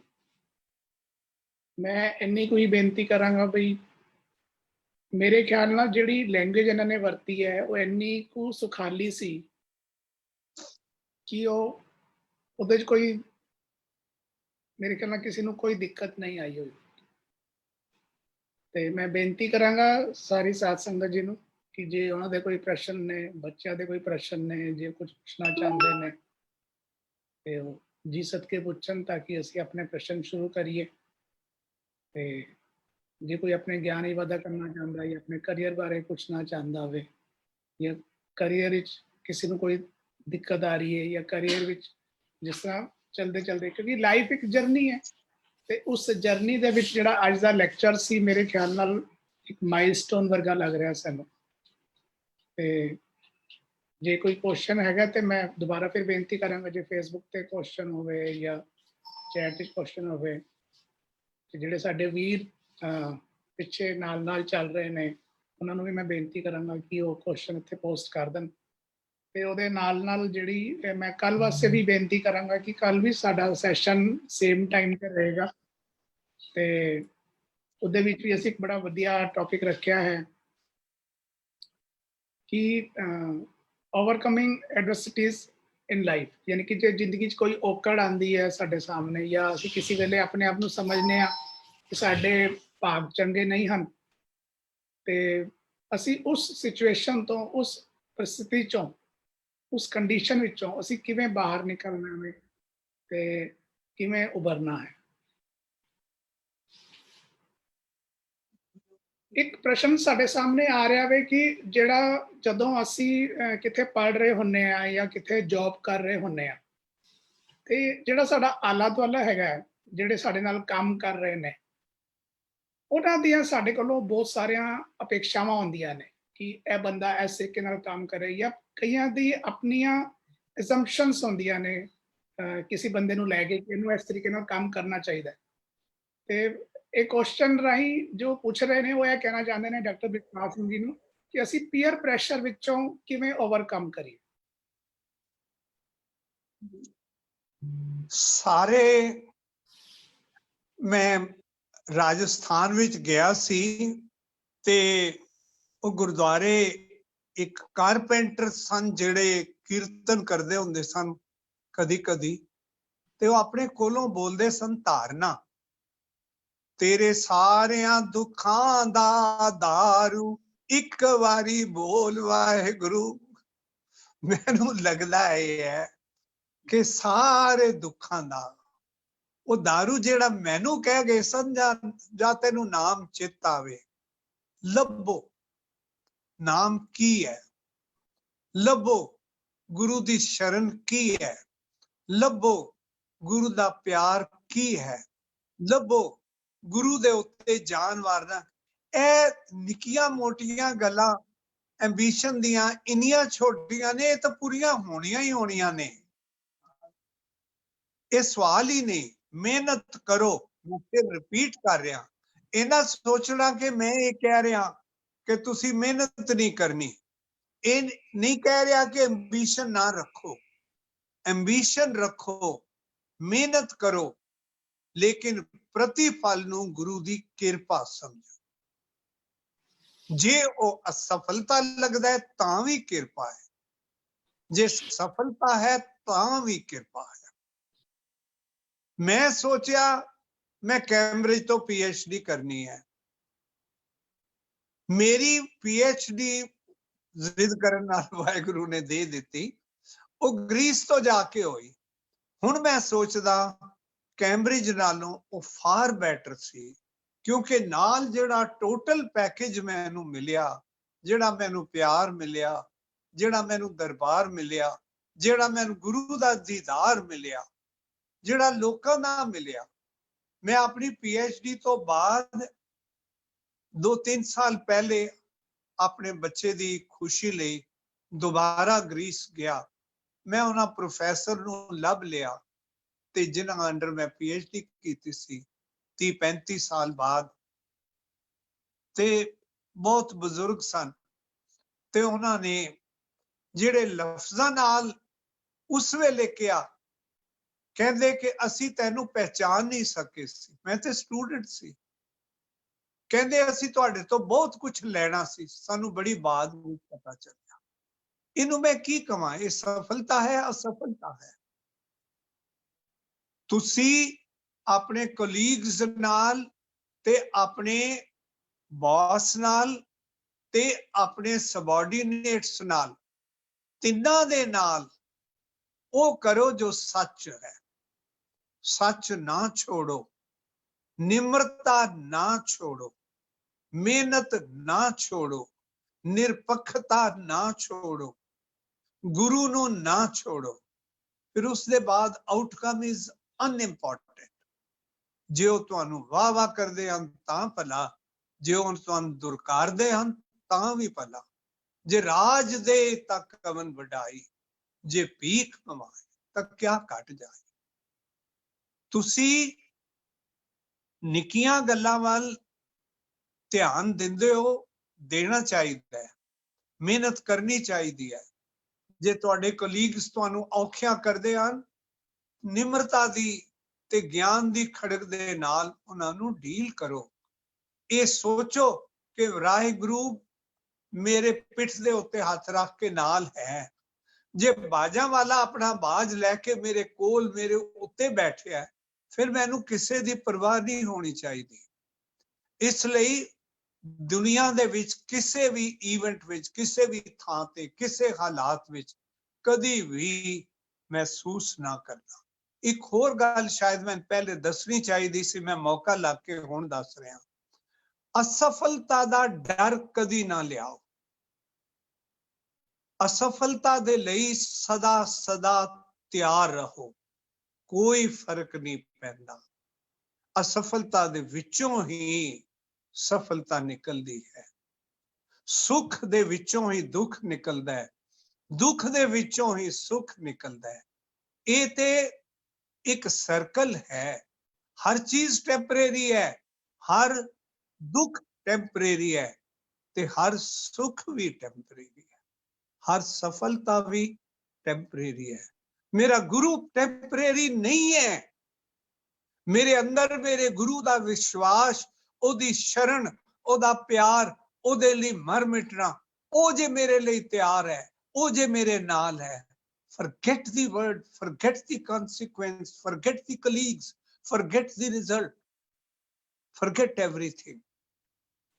ਗੁਰੂ ਇਹ ਸਾਰਾ ਕੁਝ ਤਿਆਗ ਕੇ ਇਹ ਕੁਝ ਦੇਣ ਲਈ, ਜੋ ਮੈਂ ਕਹਿ ਰਿਹਾ ਕਿ ਇਸ ਸਥਿਤੀ ਤੇ ਪਹੁੰਚੋ ਸਾਰੇ ਸਿੱਖ, ਇਹ ਦੇਣ ਲਈ 14 ਯੁੱਧ ਲੜੇ, ਇਹ ਦੇਣ ਲਈ ਚਮਕੌਰ ਤੇ ਫਤਿਹਗੜ੍ਹ ਦੇ ਸਾਕੇ ਹੋਏ, ਮੁਕਤਸਰ ਦੇ ਸਾਕੇ ਹੋਏ, ਮਾਛੀਵਾੜੇ ਦੇ।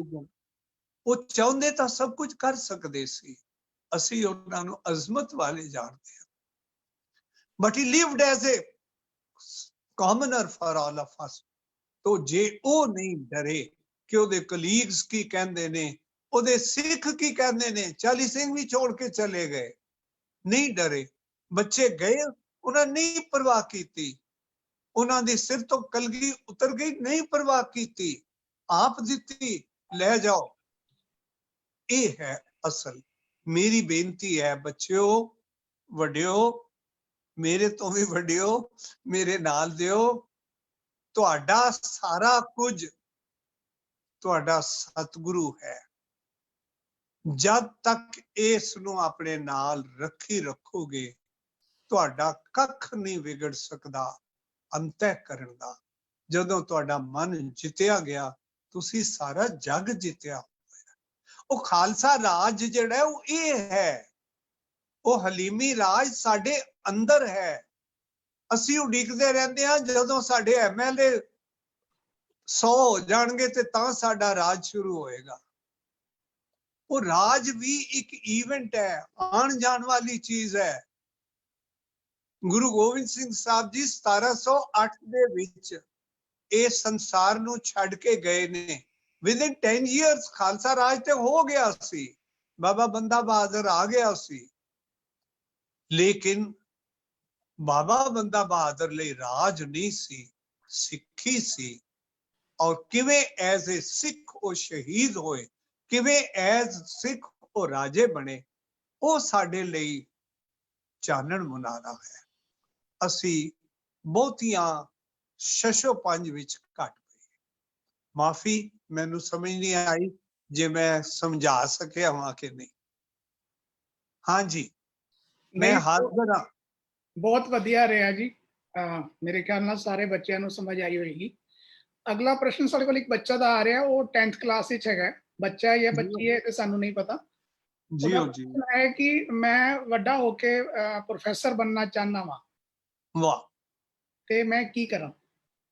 ਮੇਰੇ ਰਾਜੇ ਜੀ, ਤੁਸੀਂ ਪੜ੍ਹਾਈ ਕਰਦੇ ਜਾਓ ਤੇ ਪ੍ਰੋਫੈਸਰੀ ਲਈ BA ਕਰੋ, BSc ਕਰੋ, MA ਕਰੋ, ਡਾਕਟਰੀ ਕਰੋ। ਦੇਖੋ ਡਾਕਟਰ ਵੀ ਪ੍ਰੋਫੈਸਰ ਹੋ ਜਾਂਦੇ ਜੇ, ਇੰਜੀਨੀਅਰ ਵੀ ਪ੍ਰੋਫੈਸਰ ਹੋ ਜਾਂਦੇ ਨੇ। ਪ੍ਰੋਫੈਸਰ ਦਾ ਮਤਲਬ ਹੈ ਟੀਚਿੰਗ ਜੌਬ, ਔਰ ਉੱਚੀ ਕਲਾਸਾਂ ਨੂੰ, ਵੱਡਿਆਂ ਨੂੰ। ਸੋ ਤੁਸੀਂ ਕੋਈ ਵੀ ਡਿਸਪਲਿਨ ਲੈ ਕੇ ਮੇਰੇ ਬੱਚੇ ਮਿਹਨਤ ਕਰੀ ਜਾਓ, ਗੁਰੂ ਨੂੰ ਹੱਥ ਫੜਾ ਦਿਓ, ਕਹਿ ਦਿਓ ਗੁਰੂ ਨੂੰ ਕਿ ਮੇਰੀ ਇੱਛਾ ਤੇ ਹੈ ਪ੍ਰੋਫੈਸਰ ਬਣਨ ਦੀ, ਤੁਹਾਡੀ ਕੀ ਇੱਛਾ ਹੈ ਤੁਸੀਂ ਜਾਣੋ, ਪਰ ਮੇਰੀ ਇੱਛਾ ਜੇ ਪੂਰੀ ਕਰ ਦਿਓ ਮੈਨੂੰ ਬੜਾ ਚੰਗਾ ਲੱਗੇਗਾ। ਬਸ ਤੁਸੀਂ ਮਿਹਨਤ ਕਰੀ ਜਾਓ, ਇਹ ਕਹੀ ਜਾਓ, ਉਹਦੇ ਬਾਅਦ forget it, you will get it, forget it and I am saying you will get it। ਮੈਂ ਅੱਜ ਸਭ ਦੇ ਸਾਹਮਣੇ ਕਹਿ ਕੇ ਇਹ ਨਿਮਰਤਾ ਨਾਲ ਸੀਸ ਝੁਕਾ ਕੇ ਕਹਿ ਰਿਹਾ, ਦੁਨੀਆ ਦੀ ਕੋਈ ਵਸਤੂ, ਦੁਨੀਆ ਦੀ ਕੋਈ ਪਦ, ਦੁਨੀਆ ਦੀ ਕੋਈ ਐਸੀ ਚੀਜ਼ ਹੈ ਨਹੀਂ ਜਿਹੜੀ ਮੈਂ ਮੰਗੀ ਨਹੀਂ। ਮੇਰੇ ਅੰਦਰ ਸਿਰਫ ਹਸਰਤ ਆਈ ਹੈ ਕਿ ਇਹ ਹੋਣੀ ਚਾਹੀਦੀ ਹੈ, ਉਹ ਹੋ ਗਈ, ਉਹ ਮਿਲ ਗਈ। ਉਹ ਬਾਪੂ ਨੂੰ ਪਤਾ ਹੈ ਕਿ ਪੁੱਤਰ ਨੂੰ ਕੀ ਚਾਹੀਦਾ ਹੈ, ਅੰਦਰੋਂ ਕੀ ਚਾਹੀਦਾ ਹੈ। ਖਲੋ ਕੇ ਅਰਦਾਸ ਕਰਨ ਦੀ ਵੀ ਕੋਈ ਲੋੜ ਨਹੀਂ, ਜੇ ਕਰੋ ਤਾਂ ਵੀ ਕੋਈ ਬੁਰੀ ਗੱਲ ਨਹੀਂ ਹੈ। ਜੋ ਮੰਗਦੇ ਹੋ ਪਾਓਗੇ, ਲੇਕਿਨ ਜੋ ਮੰਗੋਗੇ ਉਸ ਪ੍ਰਾਪਤ ਹੋ ਕੇ ਉਸ ਦੀ ਲਾਈਫ ਇੰਪਲੀਕੇਸ਼ਨਸ ਨਾਲ ਮੰਗ ਰਹੇ ਹੋ।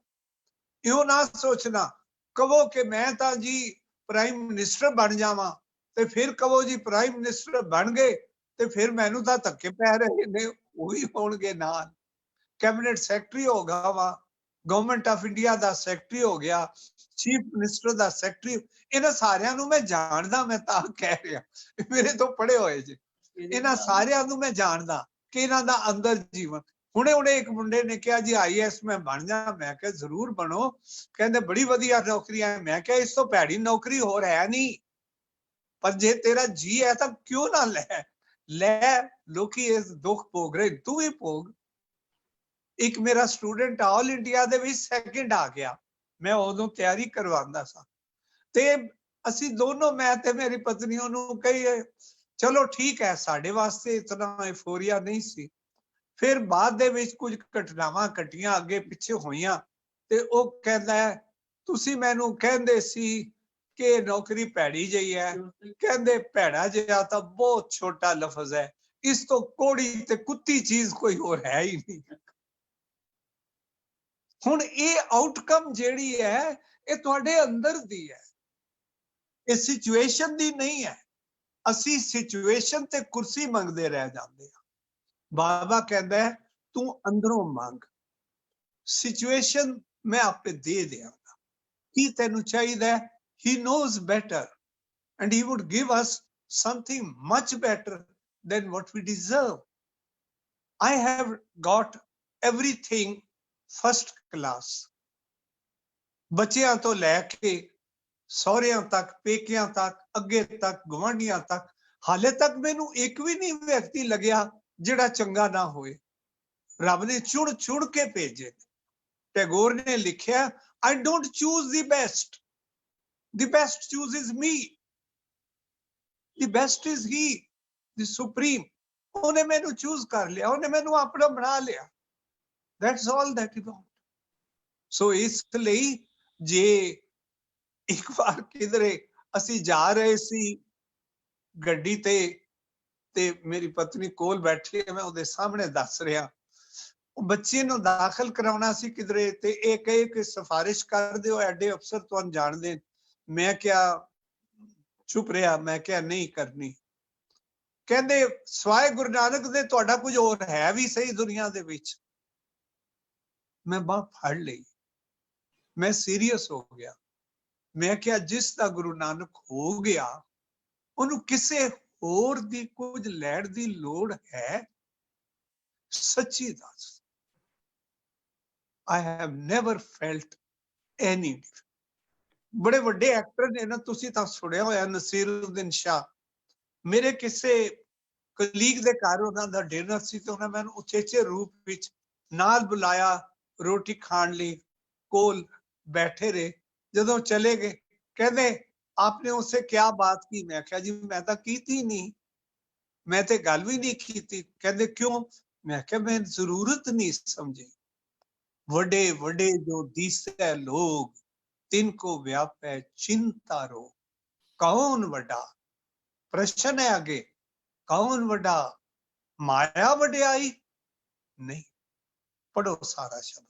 सो वडा असल ते ओ वडा है जिहड़ा रब नाल जुड़िया। मेरे बच्चों मेहनत करो, पूरा तान ला दियो। हर चीज 10वीं में हो, बेशक कहो कि मैं कैबिनेट सेक्रेटरी बनांगा, मैं IAS बनांगा, मैं DGP बनांगा, मैं प्रोफेसर बनांगा, मैं टीचर बनांगा, लेकिन ये याद रखना मेहनत तुसी करनी है, आस गुरु ते रखनी है, लेकिन उदास नहीं, किसी भी रिजल्ट से उदास नहीं होना, क्योंकि वो जानता है उन्हें तुहानू की दिता है ते की देना है। जियो। बहुत बहुत धन्यवाद।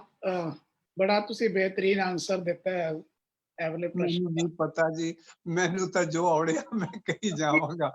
माफी चाहांगे कि ਅਸੀਂ ਇਸ ਪ੍ਰੋਗਰਾਮ ਦੇ ਵਿੱਚ ਤੁਹਾਡੇ ਨਾਲ ਜੋ ਬੈਠੇ ਨੇ ਅਸੀਂ ਉਹਨਾਂ ਨੂੰ ਜੀ ਆਇਆਂ ਨੂੰ ਨਹੀਂ ਕਹਿ ਸਕੇ, ਕਿਉਂਕਿ ਸਾਨੂੰ ਕੋਈ ਗੱਲ ਨਹੀਂ, ਮੈਂ ਉਹਨੂੰ 53 ਸਾਲ ਤੋਂ ਜੀ ਆਇਆਂ ਹਾਲੇ ਤੱਕ ਕਰੀ ਜਾ ਰਿਹਾ। ਅਸੀਂ ਸਾਰੇ ਦਰਸ਼ਕਾਂ ਵੱਲੋਂ ਉਹਨਾਂ ਨੂੰ ਜੀ ਆਇਆਂ ਨੂੰ ਕਹਿੰਦੇ ਆ, ਤੇ ਜੇ ਉਹ ਵੀ ਕੁਝ ਕਹਿਣਾ ਚਾਹਣ ਤੇ ਉਹਨਾਂ ਦਾ ਪਹਿਲੇ ਸਵਾਗਤ ਹੈ। ਅਸੀਂ ਕੁਐਸਚਨ ਬਾਅਦ ਹੀ ਲੈ ਲਾਂਗੇ। ਨਹੀਂ ਨਹੀਂ, ਕੁਐਸਚਨ ਪਹਿਲੇ ਹੋ ਸਕਣ 2 ਮਿੰਟ ਫਤਿਹ ਦੀ ਸਾਂਝ ਪਾ ਲਈ ਉਹਨਾਂ ਨਾਲ। ਚਲ ਫਤਿਹ ਬੁਲਾ। ਹਾਂ, ਵਾਹਿਗੁਰੂ ਜੀ ਕਾ ਖਾਲਸਾ, ਵਾਹਿਗੁਰੂ ਜੀ ਕੀ ਫਤਿਹ। ਬਹੁਤ ਬਹੁਤ ਧੰਨਵਾਦ ਜੀ।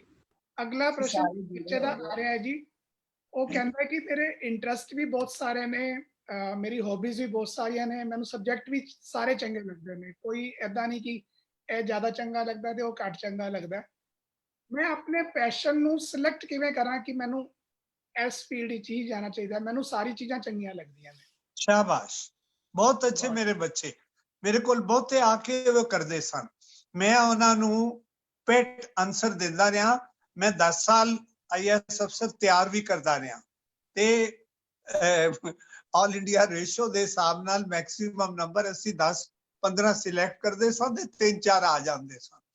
ते मैं ये कहना वा सब्जेक्ट इंपॉर्टेंट नहीं है, तुसे ਇਹਦੇ ਵਿੱਚ ਨੰਬਰ ਜ਼ਿਆਦਾ ਆਉਂਦੇ ਨੇ ਕਿ ਉਹਦੇ ਵਿੱਚ। ਸਿਲੈਕਸ਼ਨ ਇਹ ਕਰੋ ਜਿਹਦੇ ਵਿੱਚ ਤੁਹਾਨੂੰ ਹੋਰ ਪੜਨ ਨੂੰ ਜੀ ਕਰੇ, ਜਿਸ ਦਾ ਤੁਹਾਨੂੰ ਲੱਗੇ ਕਿ I want to go deep still.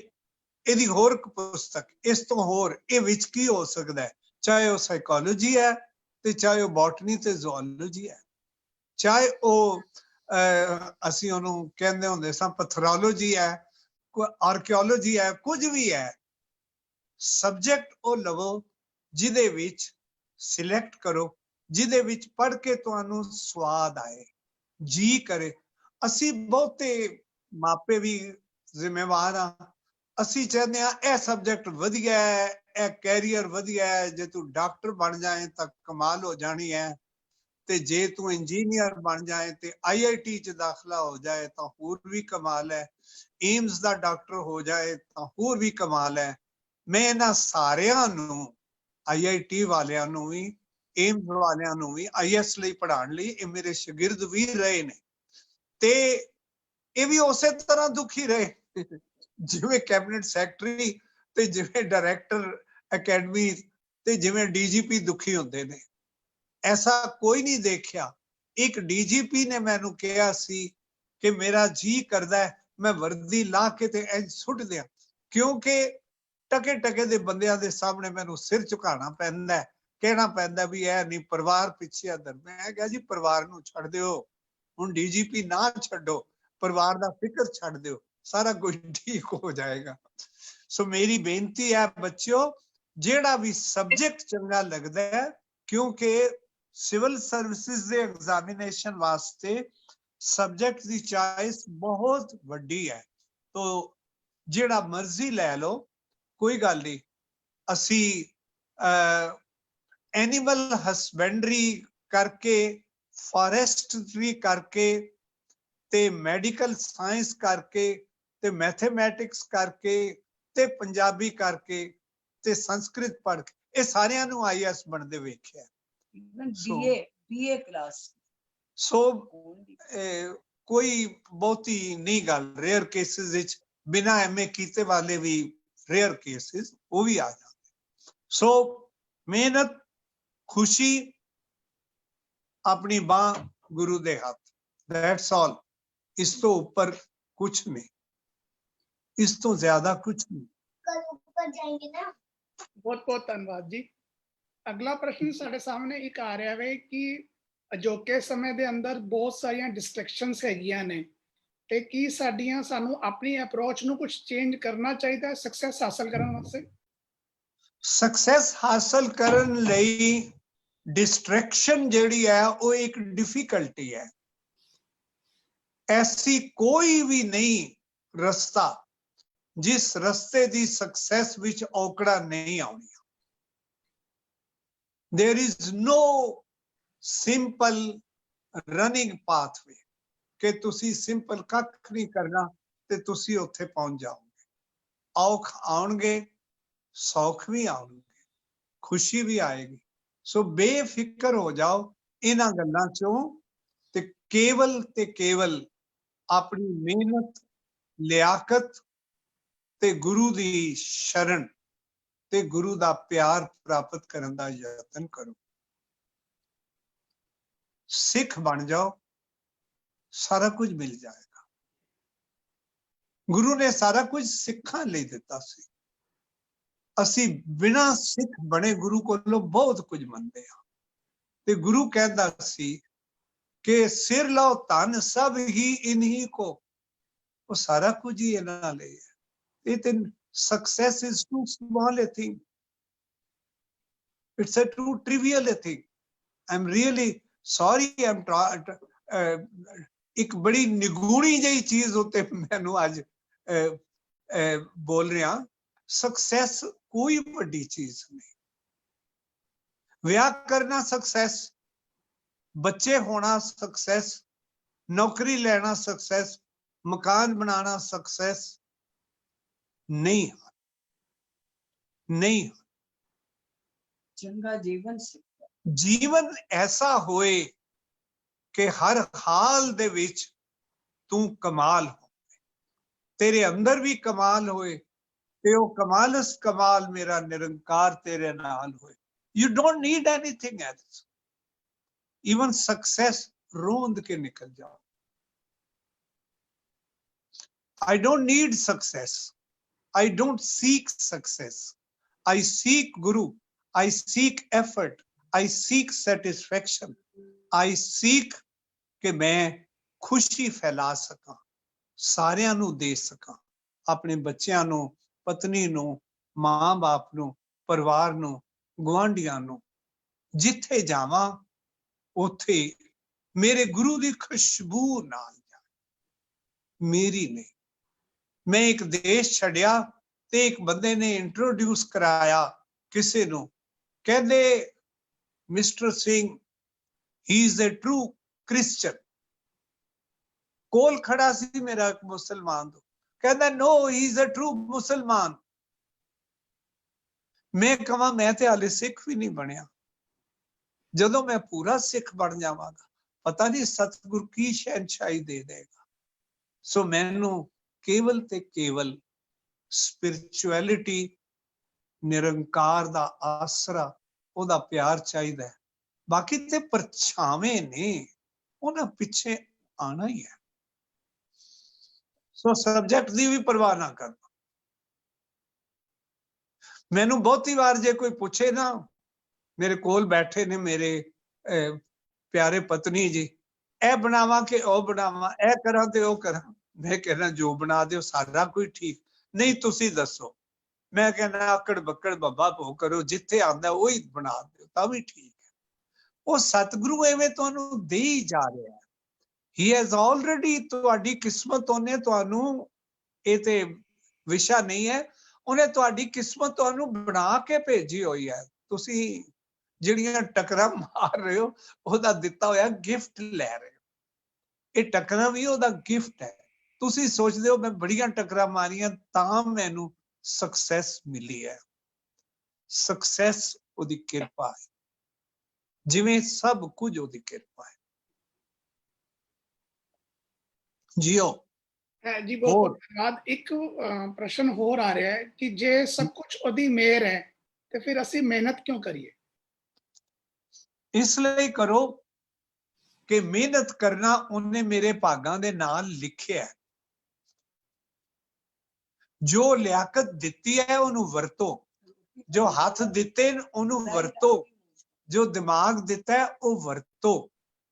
ਤੇ ਜੇ ਤੁਸੀਂ ਸਿਲੈਕਟ ਕਰ ਲਿਆ ਕਿ ਮੈਂ ਇਹ ਕਰਨਾ ਹੈ ਤਾਂ, ਤੇ ਜੇ ਸਿਲੈਕਟ ਹੀ ਨਹੀਂ ਕਰਿਆ ਕਿ ਸਭ ਕੁਝ ਵਾਹਿਗੁਰੂ ਦਿੱਤਾ, ਜੋ ਕੁਝ ਦੇ ਠੀਕ ਹੈ ਤੇ ਮੈਂ ਤੇਰੇ ਨਾਲ ਆ, ਫਿਰ ਤਾਂ ਤੁਸੀਂ ਉਹਦੇ ਸਾਹਿਬਜ਼ਾਦੇ ਹੋ ਜਾਓਗੇ, ਗੁਰੂ ਦੇ ਬੱਚੇ ਬਣ ਜਾਓ।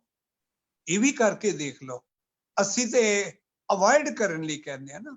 ਮੈਂ ਦਾਰਸ਼ਨਿਕ ਪ੍ਰਸ਼ਨ ਨਹੀਂ ਟੱਚ ਕਰ ਰਿਹਾ, ਮੈਂ ਤੁਹਾਨੂੰ ਫਿਲਾਸਫੀ ਨਹੀਂ ਦੇ ਰਿਹਾ, ਮੈਂ ਸੱਚੀ ਕਹਿ ਰਿਹਾ। ਅਜ਼ਮਾਈ ਹੋਈ ਲਾਈਫ 80 years of life, ਮੈਂ 4-5 ਸਾਲ ਤੋਂ ਮੈਨੂੰ ਪਤਾ ਨਹੀਂ ਕਿਸ ਵੇਲੇ ਕਿਵੇਂ ਗੁਰੂ ਨੇ ਫੜ ਲਿਆ। ਮੈਂ ਤੇ ਨਹੀਂ ਫੜਿਆ, ਗੁਰੂ ਨੇ ਫੜ ਲਿਆ, ਉਹਨੇ ਨਹੀਂ ਛੱਡਿਆ। ਮੇਰੀ ਮਾਂ ਗੁਰਦੁਆਰੇ ਮੈਂ ਲੈ ਕੇ ਗਈ ਸੀ, ਮੈਨੂੰ ਇੱਥੋਂ ਤੱਕ ਯਾਦ ਹੈ। ਮੇਰੀ ਮਾਂ, ਮੈਂ 5 ਸਾਲ ਦਾ ਸੀ ਤੇ ਉਹ ਚਲੀ ਗਈ ਸੀ, ਪਰ ਮੈਨੂੰ ਇਹ ਯਾਦ ਹੈ ਕਿ ਉਸ ਤੋਂ ਬਾਅਦ ਗੁਰੂ ਨੇ ਮੈਨੂੰ ਨਹੀਂ ਛੱਡਿਆ। ਸੋ ਪਲੀਜ਼ ਫੋਰਗੇਟ ਇਟ, ਕੋਈ ਗੱਲ ਨਹੀਂ, सब कुछ प्राप्त हो जाएगा। ते मेहनत करो, क्योंकि मेहनत कराना तुहाडे अंदर ये जिहड़ा आया कि मैं ये प्राप्त करना है, तां ओहदे लई जो रिक्वायरमेंट्स ने वो तां पूरियां करनियां ने ना। हुण मैं ये तां नहीं कह सकदा कि मैं आस्ट्रिया दा प्रेसिडेंट बना ते मैं पाकिस्तान दा बशिंदा भी रवां, ये ते नहीं हो सकदा ना। Then you have to go to that country and be a citizen of it. सो वो जेड़ी मेहनत है उतनी की है। मेहनत is just a qualifying thing and do it, जितनी कर सकते हो। मेहनत, लियाकत, ताकत, ये सारा कुछ करो, लेकिन ये तुहाडी हिमाकत ना बने, हंकार ना बने। जी, साडे सामने जे असीं सिख इतिहास भी देखिए तो भावें गुरु रामदास जी होन कि ਜਦੋਂ ਉਹਨਾਂ ਦੀ ਬਹੁਤ ਛੋਟੀ ਉਮਰ 'ਚ ਉਹਨਾਂ ਦੇ ਪੇਰੈਂਟਸ ਦੀ ਡੈਥ ਹੋ ਜਾਂਦੀ ਹੈ, ਜਾਂ ਨਵਾਬ ਕਪੂਰ ਸਿੰਘ ਜੀ ਹੋਣ ਜਿਹੜੇ ਕਿਹੜੀ ਸੇਵਾ ਕਰਦੇ ਸਨ ਤੇ ਪੰਥ ਨੇ ਉਹਨਾਂ ਨੂੰ ਕੀ ਬਣਾ ਦਿੱਤਾ, ਜਾਂ ਜੱਸਾ ਸਿੰਘ ਆਹਲੂਵਾਲੀਆ ਹੋਣ, ਕਿਸ ਤਰ੍ਹਾਂ ਉਹਨਾਂ ਦੇ ਫਾਦਰ ਦੀ ਬਹੁਤ ਛੋਟੀ ਉਮਰ 'ਚ ਡੈਥ ਹੋ ਜਾਂਦੀ ਹੈ ਤੇ ਉਹਨਾਂ ਦੇ ਮਾਤਾ ਜੀ ਉਹਨਾਂ ਨੂੰ ਦਿੱਲੀ ਲੈ ਕੇ ਆਉਂਦੇ ਨੇ ਮਾਤਾ ਸੁੰਦਰੀ ਜੀ ਪਾਸੋਂ। ਤਾਂ ਫਿਰ ਉਸ ਤੋਂ ਬਾਅਦ ਨਵਾਬ ਕਪੂਰ ਸਿੰਘ ਜੀ ਉਹਨਾਂ ਦੀ ਸਾਰੀ ਦੇਖ ਰੇਖ ਕਰਦੇ ਨੇ। मैं अगला प्रश्न लेना चाहूंगा कि अगले प्रश्न वाले पूछ रहे ने कि जे हर बंदा अपने आप ही यूनिक है, ते जो उन्होंने समझा कि हर बंदे नूं रब ने एक ड्यूटी लगा के भेजी है, ते असी अपनी ड्यूटी नूं आइडेंटिफाई किवें करिए कि असी किस करके मनुष्य जन्म विच इत्थे आए। गुरु नूं पुछो, तुहाडे अंतःकरण दे विच ਤੁਹਾਡੀਆਂ ਜਿਹੜੀਆਂ ਅੰਬੀਸ਼ਨਸ ਜੈਨੇਟਿਕ ਕੋਡ ਦੇ ਨਾਲ ਭਰੀਆਂ ਗਈਆਂ, ਤੇ ਜਿਹੜੇ ਸਰਕਮਸਟੈਂਸਸ ਗੁਰੂ ਨੇ ਤੁਹਾਨੂੰ ਦਿੱਤੇ, ਜਿਨ੍ਹਾਂ ਮਾਪਿਆਂ ਦਾ ਤੁਹਾਨੂੰ ਬੱਚਾ ਬਣਾਇਆ, ਜਿਹੜੀ ਐਜੂਕੇਸ਼ਨ ਤੇ ਜਿਸ ਬੈਕਗ੍ਰਾਉਂਡ ਵਿੱਚ ਰੱਖਿਆ, ਇਹ ਸਾਰੀਆਂ ਤੁਹਾਨੂੰ ਦੱਸ ਦਿੰਦੀਆਂ ਨੇ ਕਿ ਤੁਹਾਡੀ ਅੰਦਰਲੀ ਇੱਛਾ ਕੀ ਬਣ ਰਹੀ ਹੈ ਕਿ ਮੈਂ ਇਹ ਕੁਝ ਕਰਨਾ ਹੈ, ਕਿ ਮੈਂ ਇਹ ਕੁਝ ਬਣਨਾ। Do it. ਜੇ ਉਹ ਨਾ ਵੀ ਮਿਲੇ, ਡੋਂਟ ਰਿਗਰੈਟ ਇਟ, ਕੋਸ਼ਿਸ਼ ਕਰੀ ਜਾਓ, ਮਿਹਨਤ ਕਰੀ ਜਾਓ। ਅਸਲ ਬੜੀਆਂ ਸਿੰਪਲ ਗੱਲਾਂ ਨੇ, ਕਰਨ ਲੱਗਿਆ ਸਾਨੂੰ ਔਖ ਹੁੰਦਾ ਹੈ। ਔਖ ਜਿਹੜਾ ਹੈ ਉਹ ਮਿਹਨਤ ਦਾ ਨਹੀਂ ਹੈ। ਸਾਡੀ ਬੁੱਧੀ ਵਿੱਚ ਜੋ ਆਸੇ ਪਾਸਿਓਂ ਵੜਿਆ ਹੋਇਆ ਜਾਂ ਵਾੜਿਆ ਗਿਆ ਹੈ, ਘੁਸਾਇਆ ਗਿਆ ਹੈ ਕਿ ਜੇ ਇਹ ਨਾ ਕੀਤਾ ਤੇ ਪਤਾ ਨਹੀਂ ਤੇਰਾ ਕੱਖ ਨਹੀਂ ਰਹਿਣਾ, ਜੇ ਤੂੰ ਇਹ ਨਾ ਕੀਤਾ ਤਾਂ ਤੇਰਾ ਕੁਝ। ਔਰ ਅਸੀਂ ਬੱਚਿਆਂ ਨੂੰ ਵੀ ਉਹੀ ਸਿਖਾਈ ਜਾਂਦੇ ਹਾਂ। ਜਿਸ ਦਿਨ ਮੈਨੂੰ ਲੱਗੇਗਾ ਕਿ ਮੇਰਾ ਬੱਚਾ ਸਾਹਿਬਜ਼ਾਦਾ ਫਤਿਹ ਸਿੰਘ ਵਰਗਾ ਜੀਵਨ ਪ੍ਰਾਪਤ ਕਰੇ ਤੇ ਸ਼ਹੀਦ ਹੋ ਜਾਏ ਤੇ ਮੈਨੂੰ ਖੁਸ਼ੀ ਹੋਵੇਗੀ, ਤਾਂ ਮੈਂ ਸਗਾਂਗਾ ਕਿ ਮੈਂ ਹਾਲੇ ਸਿੱਖ ਬਣਿਆ।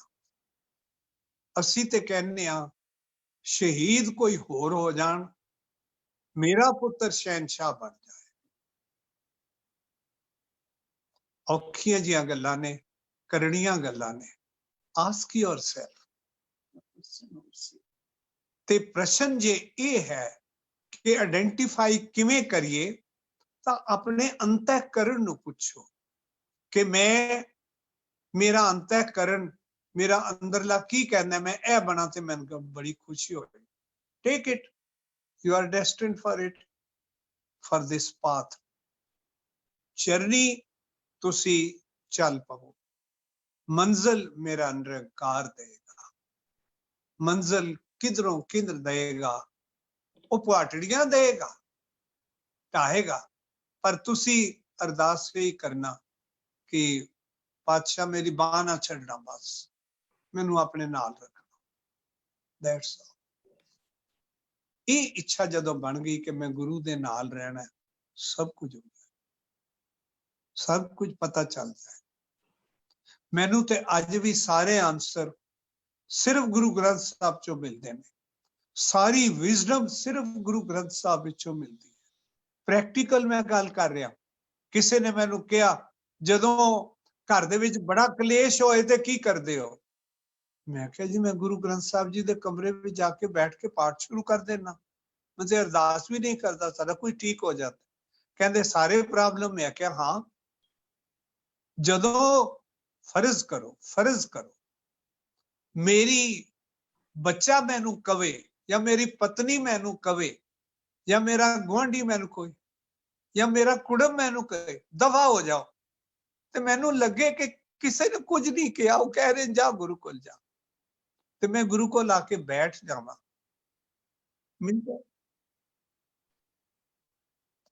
ਮੈਨੂੰ ਸਭ ਕੁਝ ਪ੍ਰਾਪਤ ਹੋ ਜਾਏ।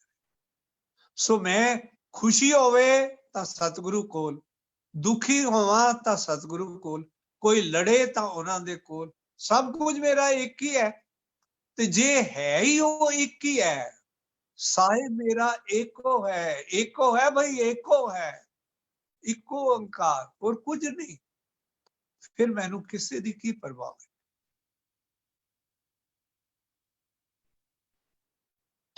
ਅਗਲਾ ਪ੍ਰਸ਼ਨ। ਜੀਓ। ਹਾਂਜੀ, ਅਗਲਾ ਪ੍ਰਸ਼ਨ ਨਾ ਥੋੜਾ ਜਿਹਾ ਕਲੀਅਰ ਨਹੀਂ ਹੈ ਸਾਨੂੰ, ਜੋ ਭਾਵ ਸਮਝ ਆ ਰਿਹਾ ਅਸੀਂ ਉਹ ਲੈ ਕੇ ਚੱਲ। ਉਹ ਪ੍ਰਸ਼ਨ ਇਹ ਹੈ ਕਿ ਉਹ ਕਹਿੰਦੇ ਨੇ ਕਿ ਜਿੰਨੀ ਅੱਜਕੱਲ ਦੀ ਜੋ ਪੜ੍ਹਾਈ ਦਾ ਪ੍ਰੈਸ਼ਰ ਹੈ, ਜਾਂ ਜਿੰਨੀਆਂ ਮਤਲਬ ਬੱਚਾ ਜਿਵੇਂ 10ਵੀਂ 12ਵੀਂ ਪੜ੍ਹਦਾ, ਉਹਨੂੰ ਜਿੰਨਾ ਬਰਡਨ ਰਹਿੰਦਾ ਉਹਦੇ ਉੱਤੇ, ਜਾਂ ਉਸ ਤੋਂ ਬਾਅਦ ਉਹ ਪੜ੍ਹਨ ਵਾਸਤੇ ਬਾਹਰ ਜਾਂਦਾ ਹੈ, ਤੇ ਇੱਕ ਜਿਹੜਾ ਬੱਚਾ ਵੀ ਉਹ ਪੜ੍ਹਾਈ ਕਰਦੇ ਕਰਦੇ ਮਾਪਿਓ ਦੀ ਚਿੰਤਾ ਇਹ ਰਹਿੰਦੀ ਹੈ ਕਿ ਬੱਚਾ ਮੇਰਾ ਚਲਾ ਗਿਆ ਪੜ੍ਹਨ ਵਾਸਤੇ ਤੇ ਉਹ ਗੁਰਸਿੱਖੀ ਜੀਵਨ ਵਿੱਚ ਪੂਰਨ ਰਵੇ ਜਾਂ ਗੁਰਮਤਿ ਦੇ ਮਾਰਗ ਤੋਂ ਭਟਕ ਨਾ ਜਾਵੇ। ਤੇ ਸਾਨੂੰ ਉਹਦੇ ਵਾਸਤੇ ਕੀ ਕਰਨਾ ਚਾਹੀਦਾ ਕਿ ਬੱਚਾ ਸਾਡਾ ਪੜ੍ਹਾਈ ਵੀ ਕਰੇ ਤੇ ਗੁਰਸਿੱਖੀ ਜੀਵਨ ਵਿੱਚ ਵੀ ਪੂਰਨ ਰਵੇ? ਮੈਂ ਇਹ ਕਵਾਂਗਾ ਕਿ ਪੜ੍ਹਾਈ ਖੇ ਖਾਏ ਨਾ ਕਰੇ, ਉਹਨੂੰ ਗੁਰਸਿੱਖੀ ਜੀਵਨ ਸੱਚੇ ਪਾਤਸ਼ਾਹ ਪੱਕਾ ਰੱਖੀ, ਬਾਕੀ ਜੋ ਮਰਜ਼ੀ ਕਰ। ਉਹ ਪੜ੍ਹਾਈ ਆਪੇ ਦੇ ਦੇਗਾ, ਕਿਹੜੇ ਪਾਸੇ ਲੈ ਜਾਏਗਾ। ਮੈਂ ਸੱਚੀ ਗੱਲ ਦੱਸਦਾ ਜੀ, ਔਖਾ ਨਹੀਂ ਹੈ। ਮੇਰਾ ਬੱਚਾ is in a good job, earning lot, ਕਿਸੇ ਵੇਲੇ ਨੌਕਰੀ ਚਲੀ ਗਈ, ਸਭ ਕੁਝ ਚਲਾ ਗਿਆ। ਉਹ ਕਹੇ ਹੁਣ ਕੀ ਹੋਏਗਾ? ਬੜਿਆਂ ਨੇ ਉਹਦੀ ਹੈਲਪ ਕਰੀ, ਜਿਹੜਾ ਆਏ ਮੈਨੂੰ ਕਹੋ ਜੀ ਉਹਦੀ ਹੈਲਪ ਕਰੀਏ। ਮੈਂ ਕਿਹਾ ਜੀ ਕੋਈ ਲੋੜ ਨਹੀਂ। ਜਦੋਂ ਉਹਦੇ ਲਈ ਸਿਰਫ ਸਿੱਖੀ ਮੰਗੋ, ਜਦੋਂ ਉਹ ਵਾਪਸ ਸਿੱਖੀ ਵਿੱਚ ਉਹਦਾ ਯਕੀਨ ਆ ਜਾਏਗਾ, ਉਹ ਕਹਿੰਦਾ ਸੀ ਰੱਬ ਤੁਹਾਡਾ ਕੁਝ ਨਹੀਂ, ਉਹਨੇ ਕੱਖ ਨਹੀਂ ਦਿੱਤਾ ਸਾਨੂੰ, ਤੁਸੀਂ ਸਾਨੂੰ ਡਰਾ ਧਮਕਾ ਦਿੱਤਾ ਵਾਹਿਗੁਰੂ ਵਾਹਿਗੁਰੂ ਕਹਿ ਕੇ। ਵੈਲ, ਹੁਣ ਉਹੀ ਬੱਚਾ, ਉਹਦੇ ਕਲਾਸ ਵਾਲੇ ਨੂੰ ਮੈਨੂੰ ਕਿਹਾ, ਕਹਿੰਦੇ ਜੀ ਉਹ ਕੀ ਹੋ ਗਿਆ, ਉਹਦੇ ਗਿਆਨੀ ਧਿਆਨੀ ਹੋ ਗਿਆ ਲੱਗਦਾ, ਉਹ ਤੇ ਗੁਰਦੁਆਰੇ ਦੇ ਭਾਈ ਜੀ ਵਾਂਗ ਗੱਲਾਂ ਕਰਦਾ। That is the pride I need, ਕਿ ਮੇਰਾ ਬੱਚਾ ਗੁਰੂ ਦਾ ਸਿੱਖ ਹੋਏ। ਮੇਰਾ ਤੁਹਾਡੇ ਸਾਰਿਆਂ ਲਈ ਇੱਕੋ ਚੀਜ਼ ਹੈ ਕਿ ਜੇ ਤੁਸੀਂ ਸਿੱਖੀ ਪ੍ਰਾਪਤ ਕਰ ਲਓਗੇ, ਦੁਨੀਆ ਕੀਆਂ ਵਡਿਆਈਆਂ ਅੱਗੀ ਸੇਤੀ ਜਾਲ, ਇਨੀ ਜੱਲੀ ਨਾਮ ਵਿਸਾਰਿਆ ਇੱਕ ਨਾ ਚੱਲੀ। ਇਸ ਲਈ ਬੇਫਿਕਰ ਹੋ ਕੇ ਗੁਰੂ ਦੀ ਫਿਕਰ ਵਿੱਚ ਪੈ ਜਾਓ, ਬੱਚੇ ਦਾ ਫਿਕਰ ਵੀ ਛੱਡ ਦਿਓ। ਉਹਨੂੰ ਕਹੋ ਪ੍ਰਾਇੋਰਿਟੀ ਸਿੱਖੀ ਜੀਵਨ ਹੈ, ਸੈਕਿੰਡ ਪ੍ਰਾਇੋਰਿਟੀ ਪੜ੍ਹਾਈ ਹੈ। ਅਸੀਂ ਉਲਟਾ ਕੀਤਾ ਹੋਇਆ, ਅਸੀਂ ਕਹਿੰਦੇ ਹਾਂ ਫਸਟ ਪ੍ਰਾਇੋਰਿਟੀ ਪੜ੍ਹਾਈ ਹੈ, ਚੱਲ ਪਾਠ ਪੂਠ ਵੀ ਨਾਲ ਕਰ ਰਿਹਾ ਕਰ, ਕਦੀ ਕਦੀ ਗੁਰਦੁਆਰੇ ਵੀ ਜਾਇਆ ਕਰ। ਜਿਸ ਦਿਨ ਅਸੀਂ ਉਲਟਾ ਕਰ ਦਿੱਤਾ ਤੇ ਸਾਨੂੰ ਆਪਣੇ ਬੱਚੇ ਦੇ ਕੈਰੀਅਰ ਤੇ, ਉਹਦੀ ਵੱਡੀ ਨੌਕਰੀ ਤੇ, ਉਹਦੀ ਕਾਮਯਾਬੀ ਦੀ ਜਦੋਂ ਸਾਨੂੰ ਫਿਕਰ ਹਟ ਜਾਏਗਾ, ਉਦੋਂ ਸਾਰਾ ਕੁਝ ਠੀਕ ਹੋ ਜਾਏਗਾ, ਉਹ ਆਪੇ ਬਾਂਹ ਫੜ ਜਾਏਗਾ। ਮੈਂ ਇਹ ਜ਼ਿੰਦਗੀ ਵਿੱਚੋਂ ਵੇਖਿਆ ਹੈ, ਸਿੱਖਿਆ ਹੈ, ਤੇ ਵਾਹਿਗੁਰੂ ਨੇ ਸਭ ਕੁਝ ਦਿੱਤਾ ਤੇ ਸਭ ਕੁਝ ਦੇ ਰਿਹਾ।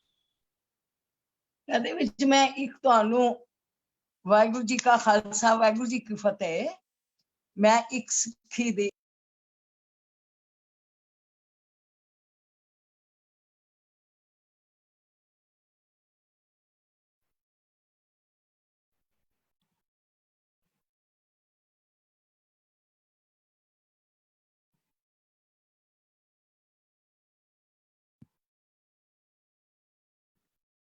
ਪ੍ਰਕਾਸ਼ ਤੇ ਨਹੀਂ ਸੀ ਜਾਂਦੇ ਕਿ ਸ਼ਰਾਬ ਹੈ, ਅਸੀਂ ਨਹੀਂ ਸੀ ਜਾਂਦੇ ਸਾਡਾ ਵੇਲਾ ਰਹਿਰਾਸ ਦਾ ਹੈ।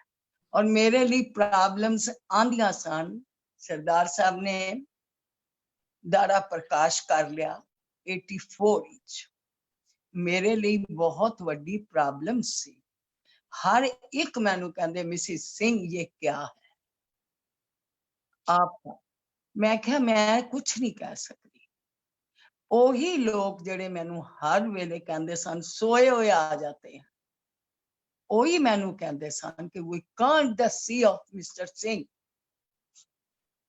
ਉਦੋਂ ਮੈਨੂੰ ਰੋਣਾ ਆਉਂਦਾ ਸੀ। ਦੂਸਰੀ ਗੱਲ ਕੀ ਸੀ, ਮੈਂ 1.25 ਲੱਖ ਸਾਂ, ਮੇਰੇ ਬੱਚੇ ਕੋਲ ਸਨ, 84 ਚ ਮੈਂ ਕੱਲੀ ਸਾਂ, ਸਿਰਫ ਸਰਦਾਰ ਮੇਰੇ ਘਰ ਦਾ ਪ੍ਰਕਾਸ਼ ਸੀ, ਮੇਰੇ ਜਵਾਨ ਬੱਚੇ ਨਾਲ ਸਨ। ਚੀਫ ਸੈਕਟਰੀ मध्य प्रदेश मैनू कहते सन मिसिस सिंह अकेले हो, जवान बच्चे हैं, गेस्ट हाउस में आ जाओ। मैं सिंघनी हाँ, मेरे कोल मैं एक होर विचारे क्लर्क सन, वो भी अपनी बच्ची मेरे को छड्ड गए कि तुसी इहदी राखी करो। मेरे लिए बड़ा बड़ा एक चैलेंज सी। मैनू लै गए अंदर, कहने ने कि नहीं आप यहाँ रहोगे क्योंकि आपके साथ सब जवान लड़के हैं। भरोसा बड़ी, मैनू बड़ा इंसल्टिंग लगा कि मैं गुरु गोबिंद सिंह दी बच्ची ते मैं दूजियां दे आसरे ते आ गई। मैं क्या, मैंने तो अपने घर में जाना है, I don't want to stay. मैनू इंसल्टिंग लगा। सच कर मंगनो, मैं इन्हां तो बिना 15 दिन बच्चों नू कहता कि 3 फुटी साडे गुरु जी दी कृपान पई है, मैं संभाल लांगी, तुसी नहीं आओगे मेरे नेड़े। मेरे बड़ा ही भरोसा है। असी कल्ले 13 साल 1.25 लाख खालसा अपने उस गुरु नानक दे बच्चों, भरोसे ते बड़ी चीज होती है। मैं कल्ली रही और मेरे लिए राखी किने कीती सुन के हैरान हो गए। शंकर दयाल शर्मे दा पुत्र श्री ते गवर्नर दा पुत्र मेरे कोल बैठे रहते सन। मिसिस सिंह दाल खाएगी तो खा लेंगे, हम जहां से नहीं जाएंगे। Chief secretary mister Singh is safe, ਇਹ ਇੱਥੇ ਨਹੀਂ ਸਨ। ਪ੍ਰੋਬੇਸ਼ਨਰਸ ਨੂੰ ਲੈ ਕੇ ਆਈਐਸ ਬੰਦਿਆਂ ਨੂੰ ਪਟਨਾ ਸਾਹਿਬ ਗਏ ਹੋਏ ਸਨ। ਮੈਂ 1.25 ਲੱਖ ਸਾਂ, ਲੇਕਿਨ ਭਰੋਸਾ ਮੈਨੂੰ ਲੱਗਦਾ ਸੀ ਨਹੀਂ ਮੇਰਾ ਗੁਰੂ ਨਾਲ ਹੈ। ਹਾਂਜੀ ਸੋ ਇਹ ਇੱਕੋ ਹੀ ਗੱਲ, ਕੈਰੀਅਰ ਵੀ ਉਹੀ ਹੋਈ ਹੈ, ਹੋਰ ਕੁਛ ਨਹੀਂ। ਸੋ ਇਹ ਗੱਲਾਂ ਹੁੰਦੀਆਂ ਨੇ ਜਿਹੜੀਆਂ ਤੁਹਾਨੂੰ ਇੱਕ ਭਰੋਸਾ ਬਣਾ ਦਿੰਦੀਆਂ ਨੇ। ਇਸ ਲਈ ਇਹ ਨਹੀਂ ਕਿ ਮਿਹਨਤ ਨਾ ਕਰੋ, ਕਰਨਾ ਪੈਂਦਾ, ਲੇਕਿਨ ਗੁਰੂ ਨਾਲ ਹੋਵੇ ਤੇ ਆਪੇ ਹੀ ਉਹ ਆਸਰਾ ਵੀ ਦੇ ਦਿੰਦਾ। ਇਸ ਕਰਕੇ ਥੋੜਾ ਲੱਗਦਾ। ਵਾਹਿਗੁਰੂ ਰਾਖਾ ਜੀਓ। ਹੋਰ ਪਰਸਨਲ ਐਕਸਪੀਰੀਅੰਸ ਸ਼ੇਅਰ ਕਰਨ ਦਾ ਬਹੁਤ ਬਹੁਤ ਧੰਨਵਾਦ, ਕਿਉਂਕਿ ਜਿਹੜੀਆਂ ਲਾਈਫ ਦੀ ਰਿਐਲਿਟੀਜ਼ ਵਿੱਚੋਂ ਇੱਕ ਜਿਹੜੀ ਇਨਸਪੀਰੇਸ਼ਨ ਮਿਲਦੀ ਹੈ ਅੱਜ ਕੱਲ੍ਹ ਦੀ ਪੀੜ੍ਹੀ ਨੂੰ ਜਾਂ ਪੁਰਾਣੇ ਵੇਲੇ ਨੂੰ, ਅਸੀਂ ਹਿੰਦੀ 'ਚ ਇਹਨੂੰ ਸੰਸਮਰਨ ਕਹਿੰਦੇ ਹਾਂ, ਮੈਮੋਇਰਸ ਕਹਿੰਦੇ ਹਾਂ ਇੰਗਲਿਸ਼ ਵਿੱਚ। ਉਸ ਤੋਂ ਜਿਹੜੀ ਮੇਰੇ ਖਿਆਲ ਨਾਲ ਇਨਸਪੀਰੇਸ਼ਨ ਮਿਲਦੀ ਹੈ ਉਹ ਬਹੁਤ ਕੰਮ ਦੀ ਚੀਜ਼ ਹੈ ਲਾਈਫ ਦੇ ਅੰਦਰ। ਇੱਕ ਪ੍ਰਸ਼ਨ ਸਾਡੇ ਸਾਹਮਣੇ ਹੋਰ ਆ ਰਿਹਾ ਹੈ ਕਿ ਜਿਹੜੇ ਸਿੱਖ ਪੰਥ ਦੇ ਅੰਦਰ ਅੱਜ ਕੱਲ੍ਹ ਅਸੀਂ ਦੇਖਦੇ ਹਾਂ ਬੱਚੇ ਬੈਚਲਰ ਕੀਤੀ ਔਰ ਜੌਬ ਵਿੱਚ ਚਲੇ ਗਏ ਜਾਂ ਜ਼ਿਆਦਾ ਐਡਵਾਂਸ ਪੜ੍ਹਾਈ ਵੱਲ ਨਹੀਂ ਜਾ ਰਹੇ, ਮਤਲਬ PhDs ਵਗੈਰਾ ਰਿਸਰਚ ਵਿੱਚ ਕੋਈ ਬੱਚਾ ਨਹੀਂ ਜਾਣਾ ਚਾਹੁੰਦਾ, ਆਪਣੀ ਲਾਈਫ ਨੂੰ ਡੈਡੀਕੇਟ ਨਹੀਂ ਕਰਨਾ ਚਾਹੁੰਦਾ। ਉਹ ਚਾਹੁੰਦਾ ਕਿ ਬਸ ਮੈਂ BA ਪੜ੍ਹਾਂ ਔਰ ਆਪਣਾ ਬਿਜ਼ਨਸ ਛੋਟਾ ਜਿਹਾ ਸ਼ੁਰੂ ਕਰਦਾ ਜਾਂ ਮੈਨੂੰ ਕੋਈ ਜੌਬ ਮਿਲ ਜਾਏ। ਤੇ ਤੁਸੀਂ ਇਹਦੇ ਵਾਸਤੇ ਕੀ ਸੇਮ ਦੇਣਾ ਚਾਹੋਗੇ ਬਈ ਜਿਹੜੇ ਬੱਚੇ ਨੇ ਉਹ ਸਾਡੇ ਬੱਚੇ ਮਤਲਬ ਐਡਵਾਂਸ ਸਟੱਡੀਜ਼ ਜਾਣ, ਵੱਧ ਤੋਂ ਵੱਧ ਪੜ੍ਹਨ, ਜ਼ਿਆਦਾ ਤੋਂ ਜ਼ਿਆਦਾ ਪੜ੍ਹਨ। ਦੇਖੋ ਜਿਵੇਂ ਕਿਤਾਬਾਂ ਦਾ ਵੀ ਸ਼ੌਕ ਨਹੀਂ ਹੈ ਸਾਡੇ ਬੱਚਿਆਂ ਨੂੰ ਪੜ੍ਹਨ ਦਾ, ਬਹੁਤ ਘੱਟ। ਜੇ ਤੁਸੀਂ ਦੇਖੋਗੇ ਪੰਜਾਬੀ ਲਿਟਰੇਚਰ ਹੋ ਗਿਆ ਜਾਂ ਪੰਜਾਬੀ ਭਾਸ਼ਾ ਹੀ ਕਹਿ ਲਓ, ਤੇ ਉਹਦੇ ਵਾਸਤੇ ਇੱਕ ਪ੍ਰਸ਼ਨ ਇਹ ਹੈ ਕਿ ਉਹ PhD ਕਰਨਾ ਚਾਹੁੰਦੇ ਨੇ ਅੱਗੇ, ਇੱਕ ਪ੍ਰਸ਼ਨ ਇਹ ਆਇਆ। ਤੇ ਦੂਸਰਾ ਪ੍ਰਸ਼ਨ ਇਹ ਸੀ ਕਿ ਜੇ ਸਾਡੇ ਬੱਚੇ ਰਿਸਰਚ ਲੈਵਲ ਦੇ ਜਾਣ, ਇਹਦੇ ਵਾਸਤੇ ਸਾਨੂੰ ਕੀ ਕਰਨਾ ਚਾਹੀਦਾ? ਦੇਖੋ ਬੱਚਿਓ, ਸਟਾਰਟਿੰਗ ਲੈਵਲ ਇਤਨਾ ਜ਼ਰੂਰ ਹੋਏ ਕਿ ਜੋ ਤੁਸੀਂ ਚਾਹੁੰਦੇ ਹੋ ਉੱਥੇ ਪਹੁੰਚ ਸਕੋ। ਸਟਾਰਟਿੰਗ ਲੈਵਲ ਮਤਲਬ ਇਹ ਕਿ ਜੇ ਮੈਂ 10ਵੀਂ ਆ ਤਾਂ BA ਕਰਨੀ ਪਏਗੀ ਨਾ, ਜੇ ਮੈਂ PhD ਕਰਨੀ ਹੈ ਤਾਂ MA ਵੀ ਕਰਨੀ ਪਏਗੀ, ਮੈਨੂੰ ਮਾਸਟਰਸ ਕਰਨੀ ਹੋਏਗੀ।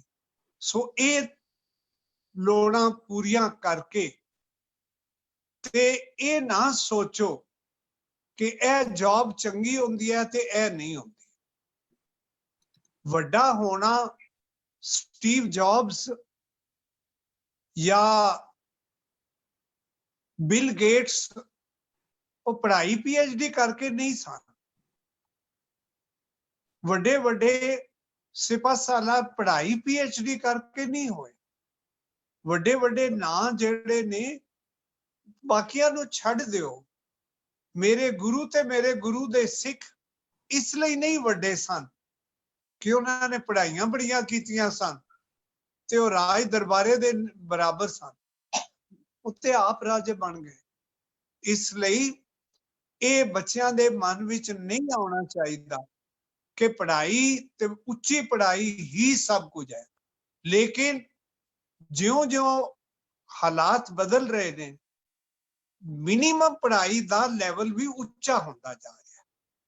ਹੁਣ 5ਵੀਂ ਕਲਾਸ ਪਾਸ ਕਰਕੇ ਕੋਈ ਕਵੇ ਕਿ ਮੈਂ ਬਿਜ਼ਨਸ ਸ਼ੁਰੂ ਕਰ ਲਵਾਂਗਾ, ਉਹ ਘੱਟ ਹੈ। ਹੁਣ ਜੇ ਉਹ BA MA ਵੀ ਕਰ ਗਿਆ ਤਾਂ ਉਹਨੂੰ computer the knowledge, IT the knowledge, ਦੂਜੀ ਸਾਰੀਆਂ ਦੀ ਉਹਦੀ ਲੋੜ ਹੈ। ਸੋ ਪੜ੍ਹਾਈ ਨਾਲ ਕਰਨੀ ਜ਼ਰੂਰੀ ਹੈ। ਔਰ ਪੜ੍ਹਾਈ ਨੂੰ ਲੇਕਿਨ ਇਹ ਨਾ ਸਮਝੋ ਕਿ ਡਿਗਰੀ ਕਰਨੀ ਜ਼ਰੂਰੀ ਹੈ, ਕਿ BA ਕੀਤੀ ਹੈ, MA ਕੀਤੀ ਹੈ, MSc ਕੀਤੀ ਹੈ, ਉਹ ਜ਼ਰੂਰੀ ਹੈ। ਜੇ ਤੁਹਾਨੂੰ ਪੜ੍ਹਾਈ ਆਉਂਦੀ ਹੈ, ਤੇ ਤੁਹਾਨੂੰ ਪ੍ਰੈਕਟੀਕਲ ਨੌਲੇਜ ਹੈ, ਤੇ ਸਾਰਾ ਕੁਝ ਇੱਕ ਇਵਾਨ ਡੀ ਇਲਿਚ ਸੀ, ਉਹਨੇ ਕਿਤਾਬ ਲਿਖੀ ਸੀ ਡੀ-ਸਕੂਲਿੰਗ ਸੋਸਾਇਟੀ, ਜਿਹਦੇ ਵਿੱਚ ਸੀ ਕਿ ਪੜ੍ਹਾਈ ਦੀ ਲੋੜ ਹੀ ਨਹੀਂ ਹੈ, ਸਕੂਲਿੰਗ ਦੀ ਤੇ ਲੋੜ ਹੀ ਨਹੀਂ ਹੈ। ਮੈਂ ਨਹੀਂ ਕਹਿੰਦਾ ਕਿ ਉਹ ਰੈਵੋਲੂਸ਼ਨਰੀ ਆਈਡੀਆਜ਼ ਹੋਣ, ਲੇਕਿਨ ਹੁਣ ਸਾਰੇ ਦੇ ਸਾਰੇ ਅਸੀਂ ਘਰੋਂ ਬੈਠੇ ਆਪਰੇਟ ਕਰ ਰਹੇ ਹਾਂ, ਔਰ ਪਤਾ ਨਹੀਂ ਅਗਲਾ ਸਾਲ ਲੱਗਦਾ ਹੈ, 2 ਸਾਲ ਲੱਗਦੇ ਨੇ, ਕਿੰਝ ਹੁੰਦੇ ਨੇ, ਪੜ੍ਹਾਈ ਦੀ ਰੂਪਰੇਖਾ ਹੀ ਬਦਲ ਜਾਏਗੀ। ਇਹ ਤੇ ਹਾਲਾਤ ਨੇ। ਸੋ ਇਹ ਨਾ ਸੋਚੋ ਕਿ ਕਾਲਜ ਐਜੂਕੇਸ਼ਨ ਪੜ੍ਹਾਈ ਹੀ ਸਭ ਕੁਝ ਹੈ, ਲੇਕਿਨ ਇਹ ਵੀ ਠੀਕ ਹੈ। ਤੇ ਜੇ ਤੁਹਾਡਾ ਹਾਲਾਤ ਐਸੇ ਨੇ ਜਾਂ ਤੁਹਾਡੇ ਮਨ ਬਿਰਤੀ ਐਸੀ ਹੈ ਕਿ ਤੁਹਾਡਾ ਪੜ੍ਹਾਈ ਵੱਲ ਮਨ ਨਹੀਂ ਲੱਗਦਾ, ਕੋਈ ਗੱਲ ਨਹੀਂ, ਤੁਸੀਂ ਕੰਮ ਧੰਦੇ ਵਿੱਚ ਪੈ ਜਾਓ, ਉਹ ਵੀ ਠੀਕ ਹੈ। ਖੇਤੀ ਕਰ ਲਓ, ਉਹ ਵੀ ਠੀਕ ਹੈ। ਦੁਕਾਨਦਾਰੀ ਕਰ ਲਓ, ਉਹ ਵੀ ਠੀਕ ਹੈ। ਮਜ਼ਦੂਰੀ ਕਰ ਲਓ, ਉਹ ਵੀ ਠੀਕ ਹੈ। ਮੈਂ ਤੇ ਉਸ ਮਜ਼ਦੂਰ ਨੂੰ ਵੀ ਜਾਣਦਾ ਨਾ ਜਿਸਨੇ ਜਹਾਂਗੀਰ ਦੇ ਅੱਗੇ ਘਾਹ ਦੀ ਪੰਡ ਰੱਖ ਕੇ ਤੇ ਟਕਾ ਨਾਲ ਰੱਖ ਕੇ ਉਹ ਵੀ ਚੁੱਕ ਲਿਆ ਸੀ ਤੇ ਕਿਹਾ ਸੀ, ਅੱਛਾ ਤੂੰ ਸੱਚਾ ਪਾਤਸ਼ਾਹ ਨਹੀਂ, ਤੂੰ ਤਾਂ ਝੂਠਾ ਪਾਤਸ਼ਾਹ ਹੈ, ਮੈਂ ਆਪਣੇ ਸੱਚੇ ਪਾਤਸ਼ਾਹ ਗੁਰੂ ਹਰਗੋਬਿੰਦ ਸਾਹਿਬ ਕੋਲ ਜਾਵਾਂਗਾ। ਇਹ ਜੇ ਜੁਰਤ ਤੁਸੀਂ ਦੇ ਦਿਓ, ਇਹ ਹਿੰਮਤ ਤੇ ਆਸਰਾ ਦੇ ਦਿਓ, ਤੇ ਫਿਰ ਪੜ੍ਹਾਈ ਅਨਇੰਪੋਰਟੈਂਟ ਚੀਜ਼ ਹੈ। ਡਿਗਰੀ ਕਿਹੜੀ ਡਿਗਰੀ ਅਨਇੰਪੋਰਟੈਂਟ, ਪਰ ਮੈਂ ਨਹੀਂ ਕਹਿੰਦਾ ਕਿ ਪੜ੍ਹਾਈ ਨਹੀਂ ਹੋਣੀ ਚਾਹੀਦੀ। ਜਿਤਨੀ ਪੜ੍ਹ ਸਕੋ, ਜਿਤਨਾ ਸ਼ੌਕ ਹੈ, ਡੂ ਇਟ। ਚੰਗੀ ਜੌਬ ਮਾੜੀ ਜੌਬ ਕੋਈ ਨਹੀਂ ਹੁੰਦੀ। ਤੁਹਾਨੂੰ ਆਪਣੇ ਮਨ ਦੀ ਤਸੱਲੀ ਤੇ ਰੋਟੀ ਪਾਣੀ ਦੇਣ ਜੋਗੀ ਕੋਈ ਵੀ ਚੀਜ਼ ਹੋਏ, ਉਹ ਬਹੁਤ ਹੈ। ਠੀਕ ਹੈ ਜੀ, ਬਹੁਤ ਬਹੁਤ ਧੰਨਵਾਦ ਤੁਹਾਡਾ। ਬਸ ਅੱਜ ਦਾ ਲਾਸਟ ਕੁਐਸਚਨ ਲੈ ਰਹੇ ਹਾਂ, ਕਿਉਂਕਿ ਅਸੀਂ ਕੱਲ ਵੀ ਸੈਸ਼ਨ ਕਰਨਾ ਵੇ, ਸਮਾਂ ਵੀ ਕਾਫੀ ਹੋ ਗਿਆ ਹੋਵੇ, ਹਾਲਾਂਕਿ ਮੈਸੇजेस ਤੇ ਹੋਰ ਵੀ ਆ ਰਹੇ ਨੇ। ਇੱਕ ਬੀਬੀ ਦਾ ਕੁਐਸਚਨ ਹੈ ਜੋ ਕਿ ਸ਼ਾਇਦ ਮਾਤਾ ਵੀ ਨੇ, ਉਹਨਾਂ ਦਾ ਪ੍ਰਸ਼ਨ ਹੈ ਕਿ ਮੇਰਾ ਬੱਚਾ ਮੇਰੇ ਆਖੇ ਨਹੀਂ ਲੱਗਦਾ ਤੇ ਉਹ ਮੈਂ ਉਹਨੂੰ ਕਹਿੰਨੀ ਆ ਬਈ ਪਾਠ ਕੀਤਾ ਕਰ ਜਾਂ ਗੁਰਦੁਆਰੇ ਜਾਇਆ ਕਰ, ਪਰ ਉਹ ਮੇਰਾ ਕਹਿਣਾ ਨਹੀਂ ਲੱਗਦਾ ਤੇ ਮੈਨੂੰ ਕੀ ਕਰਨਾ ਚਾਹੀਦਾ? ਵਾਹ, ਬਹੁਤ ਅੱਛਾ ਪ੍ਰਸ਼ਨ। ਹਰ ਮਾਂ ਨੂੰ ਵਾਹਿਗੁਰੂ ਇਹ ਪ੍ਰਸ਼ਨ ਦੇਵੇ ਤੇ ਮੈਂ ਰਸਤਾ ਦੱਸਣਾ ਵਾ। ਜੇ 2 ਮਿੰਟ ਲੱਗ ਜਾਣ ਮਾਫ ਕਰ ਦੇਣਾ। ਇੱਕ ਸਾਡਾ ਗੁਰਬਾਣੀ ਵਿਚਾਰ ਕੇਂਦਰ ਬਣਿਆ ਹੋਇਆ ਹੈ, ਪਿਛਲੇ 50-60 ਸਾਲ ਤੋਂ ਅਸੀਂ ਹਰ ਵਾਰ ਇਕੱਠੇ ਹੁੰਦੇ ਆ ਤੇ ਲਗਾਤਾਰ ਉਹਦੇ ਵਿੱਚ ਇੱਕ ਬਜ਼ੁਰਗ ਸਨ, ਉਹਨਾਂ ਨੇ ਆਪਣੀ ਵਿਥਿਆ ਸੁਣਾਈ। ਕਹਿੰਦੇ ਕਿ ਮੇਰਾ ਬੱਚਾ ਪਾਠ ਨਹੀਂ ਸੀ ਕਰਦਾ, ਗੁਰੂ ਵੱਲ ਨਹੀਂ ਸੀ ਜੁੜਿਆ ਹੋਇਆ ਤੇ ਮੈਨੂੰ ਬੜੀ ਘਾਟ ਲੱਗਦੀ ਸੀ। ਮੈਂ ਕਿਸੇ ਗੁਰਮੁਖ ਸੰਤ ਸੇਵਾ ਵਾਲੇ ਕੋਲ ਗਿਆ, ਉਹਨਾਂ ਨੂੰ ਕਿਹਾ ਕਿ ਬਈ ਉਹ ਨਹੀਂ ਮੰਨਦਾ ਜੀ। ਕਹਿੰਦੇ ਤੇਰੇ ਵਿੱਚ ਕਮੀ ਹੈ, ਤੂੰ ਪਾਠ ਕਿੰਨਾ ਕਰਨਾ? ਕਹਿੰਦੇ ਜੀ ਮੈਂ ਪੂਰਾ ਨਿਤਨੇਮ ਕਰਨਾ। ਕਿੰਨੇ ਵਜੇ ਉੱਠਦੇ ਨੇ?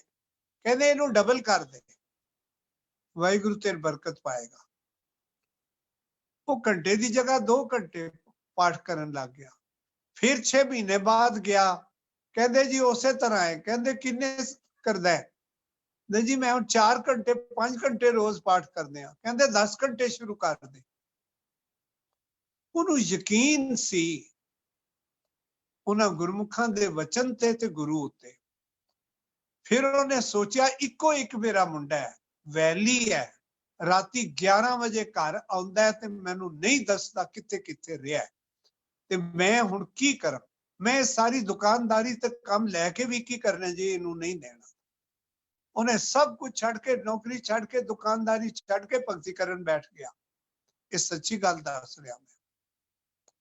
ਤੇ ਕਹਿੰਦੇ ਮੈਨੂੰ ਪਤਾ ਨਹੀਂ ਕਦੋਂ ਕਿੰਜ ਹੋਇਆ, ਇੱਕ ਦਿਨ ਮੇਰਾ ਪੁੱਤਰ ਸ਼ਾਮ ਨੂੰ ਆਇਆ, ਆ ਕੇ ਤੇ ਇੰਜ ਆਪਣੀ ਕਮੀਜ਼ ਲਾ ਕੇ, ਬਾਪੂ ਮੈਂ ਕੱਲ ਅੰਮ੍ਰਿਤ ਛਕਣ ਜਾ ਰਿਹਾ।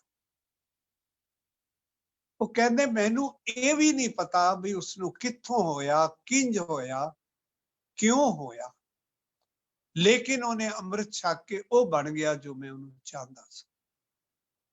ਜੋ ਕਹਿਣਾ ਸੋ ਪ੍ਰਭ ਜੀ ਪਾਸ। ਮੇਰੇ ਪਿਆਰੇ ਭੈਣ ਜੀ, ਮਾਤਾ ਜੀ, ਬੱਚੀ ਜੀ, ਜੋ ਵੀ ਹੋ, ਗੁਰੂ ਅੱਗੇ ਅਰਦਾਸ ਕਰੋ। ਨਾ ਅਰਦਾਸ ਛੱਡੋ, ਨਾ ਆਸ ਛੱਡੋ, ਤੁਹਾਡੇ ਸਾਰੇ ਕਾਰਜ ਹੋ ਜਾਣ। ਹੁਣ ਤੱਕ ਦੀ ਗਲਤੀ ਸਾਡੀ ਆਪਣੀ ਹੈ, ਕਿਉਂਕਿ ਛੋਟੇ ਬਚਪਨ ਵਿੱਚ ਅਸੀਂ ਬੱਚਿਆਂ ਨੂੰ ਸਿਰਫ ਪੜ੍ਹਾਈ ਤੇ ਵੱਡੇ ਹੋਣ ਦੀ ਤੇ ਕਮਾਈ ਦੀ ਤੇ ਇਹ ਜਿਹਨੂੰ ਅਸੀਂ ਸਫਲਤਾ ਕਹਿੰਦੇ ਆ, ਉਹ ਅਸੀਂ ਉਹਨਾਂ ਨੂੰ ਗੁੜਤੀ ਦਿੱਤੀ ਹੈ। ਹੁਣ ਜਦੋਂ ਉਹ ਸਾਡੇ ਉੱਪਰ ਆਉਣ ਲੱਗੀ ਹੈ ਤਾਂ ਸਾਨੂੰ ਲੱਗਦਾ ਹੈ, ਜੇ ਅਸੀਂ ਪਹਿਲੇ ਹੀ ਇਹ ਦਿੱਤਾ ਹੁੰਦਾ ਕਿ ਪੜ੍ਹਾਈ ਕਰ, ਭਾਵੇਂ ਨਾ ਕਰ, ਫੇਲ ਹੋ ਜਾ, ਪਰ ਪੜ੍ਹਾਈ ਜ਼ਰੂਰ ਕਰਨੀ ਹੈ। ਮੇਰੇ ਨਾਲ, ਮੇਰੇ ਕੋਲ ਮੇਰੇ ਪਿਆਰੀ ਸਤਿਕਾਰਯੋਗ ਪਤਨੀ ਬੈਠੀ ਹੈ। ਮੇਰੇ ਬੱਚੇ ਨੂੰ ਮੈਂ ਪਾਠ ਜਦੋਂ ਕਰਾਉਂਦਾ ਸਾਂ, ਕਹਿੰਦੀ ਸੀ ਸਕੂਲ ਦਾ ਟਾਈਮ ਹੋ ਗਿਆ, ਤੁਸੀਂ ਪਾਠ ਕਰਾਉਂਦੇ ਰਹਿ ਜਾਓਗੇ, ਉਹ ਸਕੂਲ रह जाएगा। ਤੇ ਮੈਂ ਇੱਕ ਦਿਨ ਕਹਿ ਦਿੱਤਾ ਜੇ ਸਕੂਲ ਰਹਿ ਵੀ ਗਿਆ ਕੋਈ ਗੱਲ ਨਹੀਂ, ਪਾਠ ਨਹੀਂ ਰਹਿਣਾ ਚਾਹੀਦਾ। ਇਸ ਤੇ ਘਰ ਦੇ ਵਿੱਚ ਔਖ ਕਲੇਸ਼ ਹੋਇਆ, ਲੇਕਿਨ ਮੈਨੂੰ ਹੁਣ ਲੱਗਦਾ ਹੈ ਕਿ ਵਾਹਿਗੁਰੂ ਨੇ ਮੇਰੇ ਕੋਲੋਂ ਠੀਕ ਬੁਲਵਾਇਆ ਸੀ। ਸਾਨੂੰ ਪੜ੍ਹਾਈ ਨਹੀਂ ਭਗਤੀ ਚਾਹੀਦੀ ਹੈ। ਗੁਰੂ ਨੇ ਤਾਂ ਕਿਤੇ ਗੁਰੂ ਗ੍ਰੰਥ ਸਾਹਿਬ ਵਿੱਚ ਨਹੀਂ ਲਿਖਿਆ ਕਿ ਬਈ ਜੇ ਪੜ੍ਹਾਈ ਨਾ ਕੀਤੀ ਤੇ ਜੇ ਕੈਰੀਅਰ ਨਾ ਬਣਿਆ ਤੇ ਤੂੰ ਬਹੁਤ ਫੇਲ ਹੋ ਜਾਏਗਾ। ਉਲਟਾ ਜ਼ਰੂਰ ਲਿਖਿਆ ਕਿ ਜੇ ਤਾਂ ਪੜ੍ਹਿਆ ਤੇ ਤਾਂ ਕੜਿਆ। ਇਹ ਜ਼ਰੂਰ ਲਿਖਿਆ ਕਿ ਪੜ ਪੜ ਗੱਡੀ ਲੱਦੀ ਹੈ, ਕੁਛ ਨਹੀਂ ਬਣਨਾ। ਲੇਕਿਨ ਅਸੀਂ ਪਹਿਲੇ ਜੋ ਨਹੀਂ ਕੀਤਾ ਬੱਚਿਆਂ ਨੂੰ ਛੋਟੇ ਹੁੰਦਿਆਂ, ਹੁਣ ਉਹ ਸਾਡੇ ਵਾਸਤੇ ਸਾਡੀ ਨਹੀਂ ਸੁਣਨਗੇ, ਲੇਕਿਨ ਉਹ ਮੇਰੇ ਗੁਰੂ ਦੀ ਜ਼ਰੂਰ ਸੁਣਦੇ ਨੇ। ਉਹ ਗੁਰੂ ਬੈਠਾ ਬਦਲ ਦਿੰਦਾ ਹੈ। ਸੋ ਆਪਣੇ ਰੱਬ ਅੱਗੇ ਅਰਦਾਸ ਕਰੋ, ਆਸ ਕਰੋ, ਜਿਤਨਾ ਪਾਠ ਕਰਦੇ ਹੋ ਹੋਰ ਕਰ ਦਿਓ, ਵਾਧੂ ਕਰ ਦਿਓ। ਆਪਣੇ ਬੱਚੇ ਲਈ ਕਰੋ, ਉਹਦੇ ਲਈ ਸੁਖਮਨੀ ਕਰੋ, ਉਹਦੇ ਲਈ ਜਪਜੀ ਕਰੋ, ਜਾਪ ਕਰੋ, ਅਰਦਾਸ ਕਰੋ, ਕੀਰਤਨ ਕਰੋ। ਮਨ ਵਿੱਚ ਧਾਰ ਲਓ ਕਿ ਵਾਹਿਗੁਰੂ ਮੈਂ ਤੇਰੇ ਤੋਂ ਇਹ ਲੈਣਾ ਹੈ ਕਿ ਉਹ ਮੇਰਾ ਬੱਚਾ ਸਿੱਖ ਬਣੇ। ਯਕੀਨ ਹੈ ਕਿ ਗੁਰੂ ਸਿੱਖੀ ਦੇਗਾ। ਉਹ ਤੇ ਉਡੀਕਦਾ ਹੈ ਕਿ ਕਦੋਂ ਇਹੋ ਜਿਹੀ ਮਾਂ ਮੇਰੇ ਕੋਲ ਆ ਕੇ ਮੇਰੇ ਕੋਲੋਂ ਮੰਗੇ ਤੇ ਮੈਂ ਦਿਆਂ। ਬਣ ਜਾਓ। ਬਹੁਤ ਬਹੁਤ ਧੰਨਵਾਦ ਤੁਹਾਡੇ ਪ੍ਰਸ਼ਨ ਦਾ, ਸੌਰੀ ਤੁਹਾਡੇ ਆਨਸਰ ਦਾ। ਤੇ ਪ੍ਰਸ਼ਨ ਤੇ ਹੋਰ ਵੀ ਨੇ, ਮੈਂ ਦਰਸ਼ਕਾਂ ਕੋਲ ਮਾਫੀ ਚਾਹਾਂਗਾ ਕਿ ਅਸੀਂ ਹਾਲੇ ਹੋਰ ਪ੍ਰਸ਼ਨ ਨਹੀਂ ਲੈ ਪਾਵਾਂਗੇ, ਇਸ ਸਮੇਂ ਦੀ ਘਾਟ ਕਰ ਰਹੇ ਹਾਂ। ਤੇ ਕੱਲ ਅਸੀਂ ਇਹ ਵਾਲੇ ਪ੍ਰਸ਼ਨ ਲੈ ਸਕਨੇ ਆ, ਅਸੀਂ ਸੇਵ ਕਰ ਲਾਂਗੇ, ਕੱਲ ਜ਼ਰੂਰ ਲਵਾਂਗੇ। ਮੈਂ ਦਰਸ਼ਕਾਂ ਨੂੰ ਇੱਕ ਵਾਰ ਫਿਰ ਬੇਨਤੀ ਕਰਾਂਗਾ ਕਿ ਕੱਲ ਸ਼ਾਮੀ 6 ਵਜੇ ਅਸੀਂ ਇਕੱਠੇ ਹੋਵਾਂਗੇ, ਫਿਰ ਮਿਲਾਂਗੇ। ਡਾਕਟਰ ਬ੍ਰਿਜਪਾਲ ਸਿੰਘ ਜੀ ਸਾਡੇ ਨਾਲ ਹੋਣਗੇ, ਆਪਣਾ ਐਕਸਪੀਰੀਅੰਸ ਤੇ ਆਪਣਾ ਖਜ਼ਾਨਾ ਸਤਿਗੁਰੂ ਨਾਲ ਹੋਏਗਾ ਔਰ ਉਹ ਜੋ ਮੂੰਹ ਚੋਂ ਬੁਲਾਏਗਾ ਅਸੀਂ ਬੋਲ ਦਿਆਂਗੇ। ਆਪੂ ਬੋਲ ਨਾ ਜਾਣਦਾ ਕਹਿਆ ਸਭ ਹੁਕਮ। ਸਾਡੇ ਕੱਲ ਦਾ ਵਿਸ਼ਾ ਹੋਏਗਾ ਕਿ ਜੋ ਸਾਡੇ ਜ਼ਿੰਦਗੀ ਸਮੱਸਿਆਵਾਂ ਆਉਂਦੀਆਂ ਨੇ, ਹਾਂ ਅਸੀਂ ਸਮੱਸਿਆਵਾਂ ਕਿਵੇਂ ਓਵਰਕਮ ਕਰੀਏ, ਕਿਵੇਂ ਉਹਨਾਂ ਨਾਲ ਅਸੀਂ ਨਜਿੱਠੀਏ। ਦੂਸਰੇ ਸ਼ਬਦਾਂ 'ਚ ਅਸੀਂ ਇਹਨੂੰ ਜੇ ਗੁਰਬਾਣੀ ਦਾ ਸਹਾਰਾ ਲਈਏ ਤੇ ਅਸੀਂ ਕਹਿ ਸਕਨੇ ਆ ਕਿ ਅਸੀਂ ਆਪਣੇ ਦੁੱਖਾਂ ਨੂੰ ਦਵਾਈ ਕਿਸ ਤਰ੍ਹਾਂ ਬਣਾਣਾ ਹੈ। ਜਿੱਥੇ ਕੀਤਾ ਉੱਥੋਂ ਹੀ ਸ਼ੁਰੂ ਕਰਾਂ। ਇਹਨਾਂ ਸ਼ਬਦਾਂ ਨਾਲ ਮੈਂ ਸਾਰੀ ਸੰਗਤ ਦਾ ਬਹੁਤ ਬਹੁਤ ਧੰਨਵਾਦ ਕਰਨਾ ਵਾ। ਚੱਲਣ ਤੋਂ ਪਹਿਲੇ ਗੁਰੂ ਮਹਾਰਾਜ ਦੀ ਬਖਸ਼ੀ ਹੋਈ ਫਤਿਹ ਦੀ ਸਾਂਝ ਕਰੀਏ। ਵਾਹਿਗੁਰੂ ਜੀ ਕਾ ਖਾਲਸਾ, ਵਾਹਿਗੁਰੂ ਜੀ ਕੀ ਫਤਿਹ।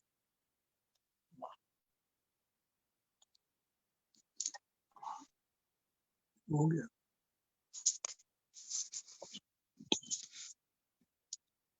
ਮੇਰੇ